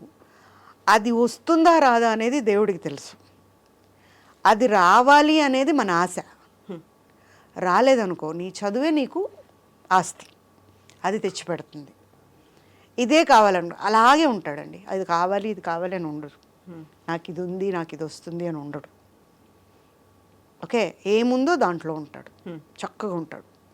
తను కూడా తన లైఫ్ స్టైల్ బాగా పెట్టుకున్నాడు, ఇలా ఉండాలి నేను, ఇంతే, ఈ లిమిట్స్ దాటకూడదు, అలా ఉంటాడు. సో ఒక పెద్ద ఎసెట్ నాకు. నేను ఎప్పుడు దేవుడి ముందు కూర్చొని మామూలుగా వినాయకుని బాగా తిడతాను నేను. మాట్లాడతారా అని అడగబోతున్నాను, మీరు తిడతానని చెప్తున్నారు. మీరు మాట్లాడతారంటే వంట చేసేటప్పుడు అప్పుడంతా చెప్తూ ఉంటాను, అన్ని దేవుళ్ళతోనే మాట్లాడుతుంటా, మా డాడీతో మాట్లాడుతుంటా, వినాయకుడిని తిడుతుంటా. ఎప్పుడైనా బాగా లడ్డూలు పెట్టినప్పుడు మాత్రం బాగా నవ్వుతూ ఉంటావు, లడ్డూలు పెట్టిన రోజు ఇలా పెట్టుకొని చూస్తావు, ఏం చేస్తున్నావు అసలు, ఒక్కటన్నా పనికొచ్చే పని చేస్తావు, ఒక్కటి చెయ్యవు, ఏది అడుగుతానో అది చేసావా అసలు నువ్వు అని ఇలా తిడుతూ ఉంటా. నేను వచ్చానంటే వాళ్ళు ఎలా ఉంది, మూడు బాగానే ఉందా అని చూస్తుంటాడు ఆయన. తిట్లు పడతాయా లేకపోతే లడ్డు పెడుతుందా అని. Okay okay. సో అలా ఈరోజు ఎలా ఉంది మూడ్? బాగుందండి, చాలా బాగుంది కదా. ఇవాళ ఇంటర్వ్యూకి వస్తున్నాను అన్నప్పుడు నిజం చెప్పాలంటే నేను చాలా నెలలు అయిపోయింది ఇంటర్వ్యూలు మానేసి. ఎందుకు అంటే కెలుక్కుంటూ ఉన్నట్టు అనిపిస్తుంది. వదిలేసాం మనకెందుకు అన్నప్పుడు మళ్ళీ దాన్ని అడుగుతాం, దాన్ని చెప్తాం. మనం తప్పు చేసాం, తప్పు కనిపిస్తుంది, నేను తప్పే చేయలేదు అని చెప్పుకోవాలనుకున్న దాన్ని తప్పు చేశాను అని చెప్పుకోవాల్సి వస్తుంది. సో ఎందుకు ఇవన్నీ అన్న దీంట్లో అనిపించింది. బట్ చాలా రోజుల తర్వాత సరే అందరిని ఒకసారి పలకరిద్దాం. మామూలుగా వ్యూయర్స్ కానీ ఆడియన్స్ కానీ ఒకటి ఎక్స్పెక్ట్ చేస్తూ ఉంటారు, నేను వచ్చానంటే ఒక నిజంతో వస్తాను, అబద్ధం చెప్పను అని. వాళ్ళు నాకు ఇచ్చిన వరం అది. వాళ్ళని పుస్తక గారు మాట్లాడుతున్నారంటే ఏదో పట్టుకొచ్చారు, నిజం ఉంటుంది, చెప్పండి చెప్పండి అని కింద ఉంటాయి కామెంట్స్. అయితే ఇప్పుడు మనం కెలుక్కోలేదు, ఊరికెలా రబ్ చేసినట్టున్నాం. In the sense what I mean to say is, ఒక డైరీలో కొన్ని పేజీలు తీసేయాలి, కానీ డైరీలో అది కనిపిస్తుంది, పేజీలు తీసేసినట్టుగా కనిపిస్తుంది. కనిపిస్తుంది కదా. ఆ కనిపించకూడదు, ఏదో ఒక దరిద్రం అనుకున్నాం మనం, అది కనిపించకుండా ఉంటేనే బాగుంటుంది. కానీ కనిపిస్తుంది, కనిపించేంత తప్పు చేసాం మనం, అంత బాగా చింపాం పట్టిదని ఏ అని, అది కనిపిస్తూనే ఉంటుంది. ఏదో లైట్గా తీసేసి ఇలా అంటే ఏదో ఇట్లా తిప్పేసినప్పుడు కనిపించలే అనేలాగా లేదు ఇది. లెట్ ఇట్ బి అని వదిలేస్తే అది అలా కలిసిపోయేది. పోయేది. ఇది ఒకవేళ నేను మర్చిపోయినా ఎక్కడికైనా వెళ్తాను కదా, అమ్మా మీ ఇంటర్వ్యూస్ బాగుంటాయమ్మా, అమ్మా మీకు తప్పకుండా మీకు మంచి జరగాలమ్మా, మంచి జరుగుతుందమ్మా, మీకు దేవుడు మీ వైపే ఉంటాడమ్మా, ఇలా చెప్తారు కదా. షో అనుకుంటా. అసలు శ్రీకాళహస్తికి వెళ్ళాము దర్శనానికని, దేవుణ్ణి చూడట్లేదు, ఇలా తిరిగిపోయారు రివర్స్. నేనుంటే నాకు ఆ భయం పట్టుకుంది, స్వామి నా తప్పు కాదు ఇది అని. అమ్మ దేవుడి దగ్గరికి వచ్చారు, దేవుడిని చూడండి, నన్ను చూసి మీరు అలా డిస్టర్బ్ అవ్వద్దు ప్లీజ్, నాకు పాపం వస్తుంది, బయటకు వచ్చాక మాట్లాడదాం, ముందు సెల్ఫీలు కూడా తీసుకుందాము, ఇప్పుడైతే ముందు దేవుడిని చూడండి. బయటకు వచ్చాక నిజంగా వాళ్ళంతా జనం అంత చూశారు నా బాధ, ఆ పెయిన్. నువ్వు మాట్లాడింది అంత రియల్గా మాట్లాడావమ్మా. అప్పుడు అనుకున్నా, పోన్లే నన్ను ఓదర్చడానికి మా నాన్న లేరు, నాన్నుంటే నాన్న గుండెల మీద పడుకొని ఏడ్చేదాన్నేమో. బట్ జనం అంతా దగ్గరకు తీసుకున్నారు, అంతకంటే ఏం కావాలి. మేమంతా ఉన్నాం, మీరు అడిగారు కదా ఒక్కరైనా లేరా, అంతమంది ఉన్నారు చాలు. ఒక మాట ఉంది వాళ్ళు చెప్పటానికి, ఐఎమ్ వెరీ హ్యాపీ. ఒక మనిషే ఉండాలి అని, బాధ తీర్చడానికి ఒక మనిషే ఉండాలని లేదు. ఎంతో చాలామంది తెలుసు నాకు ఇండస్ట్రీలో, 34 ఏళ్ళు ఇండస్ట్రీకి వచ్చి, తెలీదా? తెలుసు. బట్ ఎవరిని కూడా హద్దు దాటింది లేదు, అంత మాట్లాడింది లేదు. కనిపించినప్పుడు మాట్లాడతాను బాగా. ఒక్కొక్కసారి ఇలా బాధలో ఉన్నప్పుడు, డౌన్ అయిపోయినప్పుడు వి నీడ్ ఏ షోల్డర్ అనిపిస్తుంది, పక్కన ఎవరైనా ఉంటే బాగుంది. నా కొడుకున్నాడుగా, నా కొడుకు మించిన షోల్డర్ ఎక్కడొస్తుందండి, భలేవారే మీరు. మా అబ్బాయి ఉన్నాడు చాలు. ఇప్పుడు పెద్దవాడు అయిపోయాడు, చిన్నప్పుడు కూడా వాడి మీదే పడుకునేదాన్ని. ఇంకోటి తెలుసా మీకు, ఆ బుజ్జి చేతులతో నాకు బువ్వ పెట్టేవాడు. ఇప్పుడు కూడా అంతే, బువ్వ పెడతాడు చక్కగా కలిపి, మా దా పెడతానని. మా ఇద్దరికి గిన్నెలో కలుపు తినే అలవాటు, ఒకే దాంట్లో తినేస్తారు. ఒకే దాంట్లో నేను వాడికి పెడతాను, వాడు నాకు పెడతాడు. బుజ్జి బుజ్జిగా పెడతాడు, ఏవో చెప్తూ ఉంటాడు, అవన్నీ వినాలి, కట్ చేయకుండా వినాలి. చిన్నపిల్లల్ని పెంచడం చాలా కష్టం. నిజంగా చెప్పాలంటే నా జీవితంలో పిల్లలంటే ఇష్టం లేదు నాకు. ఇప్పుడు ఇందులో చిన్నపిల్ల ఎవరు? మీరా? నేను మీరే కదా. నేనే, ఎప్పటికీ నేనే. ఇంట్లో అందరికంటే చిన్నదాన్ని నేనే. మా వంశం అంతా కూడా నన్ను ఈ రోజుకి అలాగే చూస్తారు. మా బాబు వచ్చాక మా బాబు కూడా అలాగే చూస్తారు. మీ నాన్న కదా వచ్చింది నాన్న కాబట్టి తెలుసు.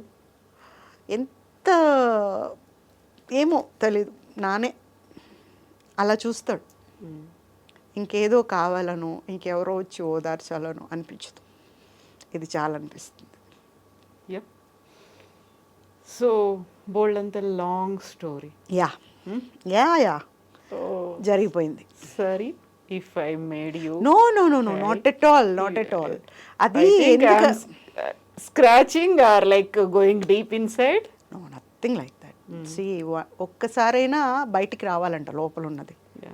ఆ బయటికి వచ్చేస్తే మళ్ళీ ఒక 2 ఏళ్ళకి హాయిగా ఉంటుంది, నిండిపోయి ఉంటుంది కదా, ఎక్కడ చెప్పుకోవటానికి. ఫ్లష్ అవుట్ చేసేసుకుంటూ ఉండాలి. ఎవరితో ఈ టాపిక్ మాట్లాడడం, ఎవరితో మాట్లాడడం, ఎవరు నన్ను మాట్లాడరు, ఎందుకంటే హర్ట్ చేస్తామేమో అన్న భయం వాళ్ళకు ఉంటుంది. అమ్మాయి నవ్వుతుంది, హ్యాపీగా ఉంది, తను ఎవరిని పట్టించుకోకుండా ఉంది, ఇలాంటప్పుడు ఎందుకు అలాంటివి మాట్లాడటం. కొంతమంది తెలియనప్పుడు అడుగుతారు, ఏమనుకోకుండా మళ్ళీ లాస్ట్లో ఉంటారు, నీలాగా ఉండాలని కోరుకుంటాం మేము లైఫ్ అంతా. చాలామంది ఈ లీడ్ ఇండియాలో నేను చేసిన తర్వాత ఆడపిల్లలందరికీ ధైర్యం నేనే, అందరికీ ఇన్స్పిరేషన్ నేనే. బతికితే పూజా దీది లాగా బతకాలి అంటారు. Okay, great compliment. డెఫినెట్లీ, చిన్నపిల్లలు పైగా. నేను అదే అంట, నేను పడిపోతే నన్ను చేయి పట్టుకొని లేపుతారంటే, మీరు పడిపోరు పూజా దీది, మీరే నిలబెడతారు అందరినీ అంటారు. సో వాళ్ళ కాన్ఫిడెన్స్ అంటే మనం ఎక్కడ తొణకలా, ఇది అలాగే ఉంది. దేవుడి దయ అలాగే ఉండాలి నేను. సో ఇప్పుడు మీరు తెలుగు అమ్మాయిల కోసమో, తెలుగు ఫిల్మ్ ఇండస్ట్రీలోకి రావాలనుకుని ఉత్సాహపడుతున్న వాళ్ళ కోసమో, పేరెంట్స్ కోసమో చెప్పాలంటే ఏం చెప్తారు? ఎందుకంటే బోల్డ్ అండ్ ఇష్యూస్ మీరు రైట్ ఫ్రమ్ ద బిగినింగ్ చూస్తున్నారు, స్టిల్ దట్ ఈస్ ఆన్. ఏం చెప్తారు వాళ్ళకి? నేనేం చెప్తాను అంటే, టాలెంట్ ఉన్నప్పుడు కరెక్ట్గా ఎక్కడ వర్కౌట్ ఉంది చూసుకొని రావాలి, కానీ వేరే దీనికోసం ఎక్కడ టెంప్ట్ అయినా కూడా లైఫ్ వెళ్ళిపోతుంది. పేరెంట్స్ తలెత్తుకోలేరు. అండ్ పేరెంట్స్ని దగ్గర పెట్టుకొని చేయటానికంటే ఇండస్ట్రీ అలాంటిది కాదు. మన పక్కన ఎవరైనా ఉన్నారంటే మనకు వేషం కాదు కదా, మన మొహం కూడా చూడరు. అలాంటిది ఇండస్ట్రీ. ఇప్పుడు అమ్మాయిలకు మనం చెప్పాల్సిన అవసరం లేదు. అంటే నేను ఎవరిని హర్ట్ చేయాలని ఇలా చెప్పట్లేదు. వాళ్ళకి అవకాశం కావాలంటే ఎలా ఉండాలి అనేది వాళ్ళకి బాగా తెలుసు. నేను చూస్తుంటాను కదా, ఆ ఏబిసిడీలు మనకు రాలా, వాళ్ళకి A to Z వచ్చు. సో మన అడ్వైస్ వాళ్ళకి అవసరం లేదు. ఇప్పుడు నేను చూస్తూ ఉంటాను కదా, అమ్మో దే ఆర్ వెల్. ఒకరి అడ్వైస్ కోసం వెయిట్ చేసేంత టైం వాళ్ళ దగ్గర లేదు. They take decisions and either good or bad. వాళ్ళ లైఫ్ కాబట్టి వాళ్ళు తీసుకొని ముందుకు వెళ్తున్నారు. ఇలాగే చెయ్యాలి అని మనం చెప్తే మనం పాత తరం ఆవిడ అంటారు. ఓల్డ్ స్కూలే కదా మీది కాదు? స్కూల్ మంది అదే. ఆ మాట మనం ఎందుకు అనిపించుకోవటం? మనం చెప్పింది ఎలాగా వాళ్ళు చేయరు. నాకు చెప్తే నేనే చేయను, ఇంక వాళ్ళు ఏం చేస్తారు? సో మనం ఎందుకు చెప్పటం? అనవసరంగా చెప్పడం కూడా దండగేనండి. చిన్న చిన్న టిప్సే తీసుకోరు పిల్లలు. బట్ దెబ్బ తిన్నప్పుడు బాధపడతారు. అప్పుడు అయ్యో పాపం ఇలా అయిందే అని మనం ఫీల్ అవ్వాలి. అలా అవ్వకుండా ఉండాలంటే వాళ్ళు జాగ్రత్తగా ఉండాలి. బట్ దుడుకుంటుంది ఇప్పుడు. ఇది చేసేయాలి అన్న ఆలోచన తప్ప ఇది చేయటం వల్ల ఏమవుతుంది ఫ్యూచర్ అనేది లేదు. ఆ ఆలోచన ఉండాలి. ఎందుకంటే మనం దెబ్బతిన్నాం కాబట్టి మనకు తెలుసు. సో ఇప్పుడు మీరు ఈ ఇండస్ట్రీలోకి వచ్చి 30 ఇయర్స్ జర్నీలో మీరు ఫేస్ చేసినటువంటి బ్యాడ్ ఇన్సిడెంట్స్, ఎక్స్పీరియన్సెస్ అవి ఇప్పటికి తగ్గాయా, పెరిగాయా? I'm not asking about you. ఓవరాల్గా ఇండస్ట్రీలో అలాంటిది తగ్గిందంటారా, పెరిగిందంటారా, ఎలా ఉందంటారు? నేను వినేదాన్ని బట్టి పెరిగిందనే అనుకుంటున్నాను. వింటూ ఉంటాం కదా, విన్నదాన్ని బట్టి అవునా ఇంకా ఇలా ఉందా అనుకుంటాం. కానీ బయటికి కనిపించకుండా, అంటే ఇప్పుడు నేను చెప్పేది అదే, ఓపెన్ అవ్వాలి ఎప్పుడు కూడా. ఇప్పుడు నాకు ఒకటి జరిగిందండి, నేను ఓపెన్ అయ్యాను అనుకోండి, ఇంకొకళ్ళకి జరగదు. ఇండస్ట్రీ అయితే ఏమైంది ఇది అని. ఇప్పుడు ఒకసారి చెన్నైలో వరలక్ష్మి ఎంత ఓపెన్గా చెప్పింది, తనకి ఇబ్బంది వచ్చింది అని. అలా చెప్పుకోవాలి ఇబ్బంది వస్తే. వాళ్ళకి అసోసియేషన్స్ ఉంటాయి, అక్కడ హెడ్స్ ఉంటారు. డెఫినెట్గా మంచి జరుగుతుంది. ఇప్పుడైతే నేను కూడా ఉన్నాను మాలో, రైట్ ప్యానల్లో నేను కూడా. మాకు ఇంతవరకు ఏది రాలేదు అలాగా. బట్ ఎవరికైనా వచ్చినా కూడా ఓపెన్ అవ్వండి. నోరు తెరిస్తేనే కదా తెలిసేది. అమ్మకైనా ఆకలి అంటేనే కదా తెలిసేది. నోరు తెరవకుండా నాకు ఆకలిస్తే నువ్వు అన్నం పెట్టలేదంటే అదేం పని? కరెక్ట్ కాదు. మనం చెప్తేనే తెలుస్తుంది. ఆ తెలియటం అనేది, నా గురించి అభియోగం అనుకోండి, నేను ఎలాంటి దాన్ని అనేది తెలుస్తుంది జనాలకి. ఇంకొకళ్ళు జాగ్రత్త పడతారు, అమ్మో దగ్గర కూడా వెళ్ళకూడదు అనుకుంటారు. సో అలాంటి అవకాశం మనమే ఇవ్వాలి. నాకు జరిగింది ఎందుకు, ఇక్కడ వినాయకుడి బొడ్డులో వేలు పెట్టడం కాదు, జనానికి మంచి జరగాలి అనుకోవటం చూసుకోవాలి. నాకు కుట్టింది కాబట్టి ఎన్ని కుట్టాలి అనేది అది స్వార్థం. ఇది అలా కాదు, అందరికీ జరగాలి, అందరికీ తెలియాలి ఇలాంటిది అనేది మంచి పని. సో పూజిత గారి గురించి మనం బోల్డ్ విషయాలు మాట్లాడుకున్న తర్వాత పర్సనల్ విషయం ఒకటి మాట్లాడుకోవాలి. ఇంకేం పర్సనల్ అండి బాబు, అడిగేశారుగా. ఇప్పుడు మా స్టూడియోలో ఇక్కడ మేము మాట్లాడుకుంటున్నప్పుడు మా ప్రోగ్రామ్ ప్రొడ్యూసర్ ఒక మాట అన్నారు, పూజిత గారి ఏజ్ ఎంత, ఏం తింటారు, అసలు అక్కడే ఆగిపోయారు. 32 ఇయర్స్ ఇండస్ట్రీ కదా, ఏజ్ అడగట్లంటే ఏం తింటారు అనేది అక్కడే ఆగిపోయారంటే, ఎప్పుడైతే వెరీ ఫస్ట్ టైం పూజితాన్ని చూసారో అలాగే ఉన్నారు. బట్ ఇప్పుడు మనం 2025లో ఉన్నాం కదా. నేను అన్నీ తింటాను, నేను డైట్ చేయను. నాకు అన్నీ ఇష్టమైన ఫుడ్ నేనే వండుకుంటాను. నేను ఎవరితో వండించను. మా ఇంట్లో కూడా అందరికీ నేను వండిన ఫుడ్డే ఇష్టం. పచ్చళ్ళు ఎక్కువ తింటాను, బండ పచ్చళ్ళు అవి, కాయగూరలు ఇంకా పెట్టుకోవాలి కొత్త ఆవకాయ కదా. ఇప్పుడు ముక్కల పచ్చడి పెట్టాను. ఫస్ట్ ముక్కల పచ్చడి తింటాం ఈ 15-20 రోజులు. దాని తర్వాత ఆవకాయ నెక్స్ట్ మంత్ ఫస్ట్ వీక్లో పెడతాం ఆవకాయ. పండుమిరపకాయ పచ్చడి పెట్టేసాం, ఆల్రెడీ అయిపోయింది. ఇట్లా పచ్చళ్ళన్నీ పెట్టుకుని ఆకుకూరల పచ్చళ్ళు, కూరగాయల పచ్చళ్ళు కూడా ఆకుకూరలతో కూడా పచ్చళ్ళు చేస్తా. ఎంత బాగుంటాయో, ఓకే చాలా బాగుంటాయి. అవి వేసుకొని, పెద్ద నెయ్యి తినను, పెరుగు కూడా తక్కువ తింటాను, పచ్చళ్ళు తింటాను, బాగా చేస్తాను వంట, సూపర్గా చేస్తాను. సో పప్పు తింటాను ఎక్కువ, ఇష్టంగా తింటాను. వడియాలు అలాంటివన్నీ పెట్టుకొని తింటాను. ఇది తినకూడదు, ఇది ఆయిల్ ఫుడ్ అదంతా ఏం లేదు, నేను చక్కగా తింటాను. డైట్ చేయటం వల్ల ఏమవుతుందంటే, ఓవర్గా అన్నీ తింటాం కాబట్టి, డైట్ చేయటం వల్ల ఒక్కసారి సడన్గా నువ్వు తినలేదంటే ఇవన్నీ జారిపోతాయి, లోపలికి వెళ్ళిపోతాయి. ఇప్పుడు ఒక మూమెంట్లో బొద్దుగా ఉన్న మన హీరోలు అందరూ ఏమయ్యారు చూసారా, ఈకలు పిగేసిన కోళ్ళలాగా అయిపోయారు. అసలు ఒక్కొక్కరిని చూస్తే ఏంటిది, వాళ్ళ పేరు చెప్పేదాకా నాకు ఆ హీరోని తెలియలేదు, అసలు నేను పోల్చుకోలేదు, ఇదేంటి ఇలా ఉన్నాడు చిచి అనుకున్నా. అంటే ఓవర్ డైట్ చేయటం వల్ల ఆ మనిషికి మనకు దేవుడిచ్చిన చామ్ పోద్ది. చెయ్యాలి, ఎప్పుడు చేయాలంటే తింటున్నాం కదా అని అదే పనిగా తినటం కాకుండా కొంచెం కొంచెం తినాలి. బట్ నేనే కొంచెం కాదండి, మామూలుగా అన్నం తింటాను, చిరుతిళ్ళు ఎక్కువ తింటా, నేనే చేస్తాను. జంతికలని మేము చెక్లాలు అంటాము, నేను చేసి పెట్టుకుంటా ఒక డబ్బాలో, ఈవినింగ్ స్నాక్ అది తింటాను. ఇంకా మార్నింగ్ జావ తాగుతాం, రాగి జావ విత్ డ్రై ఫ్రూట్స్ కూడా వేసి ఉంటారు దాంట్లో, ఆ పౌడర్లో, ఆ పౌడర్ మిక్స్ చేసి పెట్టుంటారు. అది తాగితే ఇంక టిఫిన్ మీదకి ఏమి వెళ్ళదు, బ్రేక్ఫాస్ట్ తినాలి అన్న ఇదేమి ఉండదు. భోజనం అన్నీ తింటాను. రాత్రి అన్నం తినాలంటే అన్నం తింటా, లేదంటే నాకు కావాల్సిన వేడివేడిగా చేసుకుని ఏమైనా టిఫిన్స్ తినేస్తాను, అంతే. యూజువల్గా ఈ ఎంటర్టైన్మెంట్ ఇండస్ట్రీలో ఉన్న వాళ్ళకి they need to maintain that glamour. చాలా వరకు మేము డైట్ చేయాలి, ఇలాంటి ఒక హెల్త్ కాన్షియస్ అనేది ఉంటుంది కదా.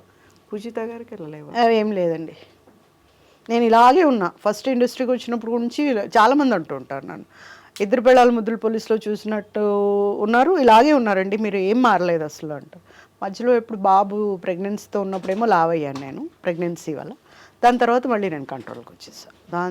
దీంట్లో ఈ చామ్ పోగొట్టుకోవడానికి ఇష్టపడాను నేను. అన్నీ తింటా, కూరగాయలు తింటా, ఆకుకూరలు తింటా, ఈ పచ్చి గిచ్చి అన్నీ తిన్నాం, బాగా ఉడికించి బాగా మనం వంటల్లో చేసుకుంటాం కదా, పప్పు, ఆకుకూర పప్పు, అట్లాంటివే తింటా. ఉడికించుకొని తింటాం అవన్నీ చేయను నేను. ఇవన్నీ కొత్తగా వచ్చినాయి కదా, అవి కడుపు నిండవు. అవి కడుపు నిండకే ఇంకా ఏమేమో తినాలనిపిస్తుంది కానీ ఓవర్ డైట్ చేస్తారు. బాబాయ్ తినాలనిపించింది, ఆ డ్రింక్ తాగటం, ఈ డ్రింక్ తాగటం, అవన్నీ ఏం చేయను. రాగి జావ అనేది మనకు తరతరాలుగా ఉన్నది. నేను రాగి జావ తాగుతాను, చక్కగా తాగుతాను, 2 గ్లాసులు తాగుతా పొద్దునే. మళ్ళీ రాగి ముద్ద తింటా, శని ఆదివారాలు రాగి ముద్ద, సండే స్పెషల్తో ఒక టైపు, వెజిటేరియన్ దీంతో సాటర్డే స్పెషల్తో ఒక టైపు తింటా, చక్కగా తింటాను. రకరకాలు చేస్తాను, అయ్యే తింటాం. ఎవరింటికన్నా పోయినా కూడా గబాలను తినటం కష్టం కొంచెం, ఎందుకంటే వాళ్ళు నచ్చినట్టు వాళ్ళు వండుకొని ఉంటారు పాపం. మ్యాక్సిమం నేను ఎవరింటికి వెళ్ళను భోజనానికి, స్కిప్ చేస్తాను, నేనే వండుకొని తింటా. అలా నేను ఎవరికైనా అదే చెప్తాను, ఓవర్గా తినకుండా ఒకదానికి అలా అడాప్ట్ అవ్వకుండా మన లిమిట్స్లో మనం ఉంటే ఆటోమేటిక్గా మనం ఉన్నట్టే ఉంటాం. అలా అని ఇప్పుడు చూడండి పిల్లలు అసలు, ఒకప్పుడు మన తెలుగు హీరోయిన్స్ని ఏమనేవాళ్ళు, ముద్దు బంతి పువ్వుతో పోల్చేవాళ్ళు. బంతి పువ్వులాగా ఉందిరా అమ్మాయి, అసలు ఏముంది. ఇప్పుడు రోడ్ రోలర్ వెళ్ళినట్టు ముందు వెనుక ఒకటే ఆకారం, ఏ పువ్వుతో పోల్చాలి, అణిగిపోయిన పువ్వు ఏది ఉండదు వాడిపోతే తప్ప. అసలు ఇదే లేదు అసలు, అమ్మాయి అనే దానికి అర్థమే లేదు, దాంట్లోనే పోగొడుతుంటారు వీళ్ళు. అప్పుడు అనుకుంటాం ఇప్పుడే ఇట్లా అంటే అప్పుడు అమ్మాయిలను చూస్తుంటే ఎలా అనుకుంటారు వీళ్ళు. అందం అంటే అప్పుడున్నది, ఇప్పుడున్నది ఏముందండి, ఏం లేదు అసలు. ఐ డోంట్ ఫీల్ స్టన్నింగ్ అసలు అనేలాగా అనిపించలేదు. ఎవరు లేరా ఇప్పుడు? ఎవరు లేరండి, తెలుగు అమ్మాయిలని ఎవరు తెస్తున్నారు, తెలుగు అమ్మాయిని?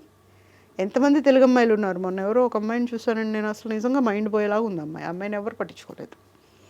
ఇప్పుడు ఒక అవకాశం మనం అంటూ ఇస్తేనే కదా. చిన్న ఇండస్ట్రీలోనూ అలాగే ఉన్నారు, పెద్ద ఇండస్ట్రీలోనూ అలాగే ఉన్నారు. వెండి తెర మీద తెలుగు వాళ్ళకి అవకాశాలు లేవు, చిన్న తెర మీద అసలే లేవు తెలుగు వాళ్ళకి. సో ఏమో ఇది ఏం గ్లామరో నాకు తెలియదు. మీ ఏజ్ ఎంత? నేను చెప్పనమ్మా, మీకు ఎలా అనిపిస్తుంది చెప్పండి. కాకుండా మీరు చెప్పారు 32 years మాత్రం ఇండస్ట్రీ అని అన్నారు కాబట్టి కదా, 32 years అనుకోండి. అడిగారు చెప్పారా లేదా? మాకు పరిచయం అయినప్పటి నుంచి పూజిత గారు అలాగే ఉన్నారు. 32 years పరిచయం, 32 ఓకే ఓకే. ప్రతి ఒక్కళ్ళు అలాగే ఉండాలి. ఏ ఫీల్డ్కి వచ్చే ఎన్నేళ్ళు ఏంటంటే అదే మీ ఏజ్. బాగుంది, లాజిక్ చాలా బాగుంది. మాకు ఎప్పటి నుంచి పరిచయం అంతే, అదే ఏజ్ అనుకోండి. అందుకే అలాగే ఉన్నాను. ఎస్, ఎప్పటికీ ఇలాగే ఉండండి. Thank you so much. Good wish. మీరు చెర్రీకి best wishes. Thank you so much. వినాయకుడు మీతో అలాగే మాట్లాడుతూ ఉండాలి, మీ కోపతాపాలని అన్నిటినీ ఆయన స్వీకరిస్తూనే భరిస్తూనే మీకు అండగా ఉండాలి. Thank you so much. నమస్తే. Thank you.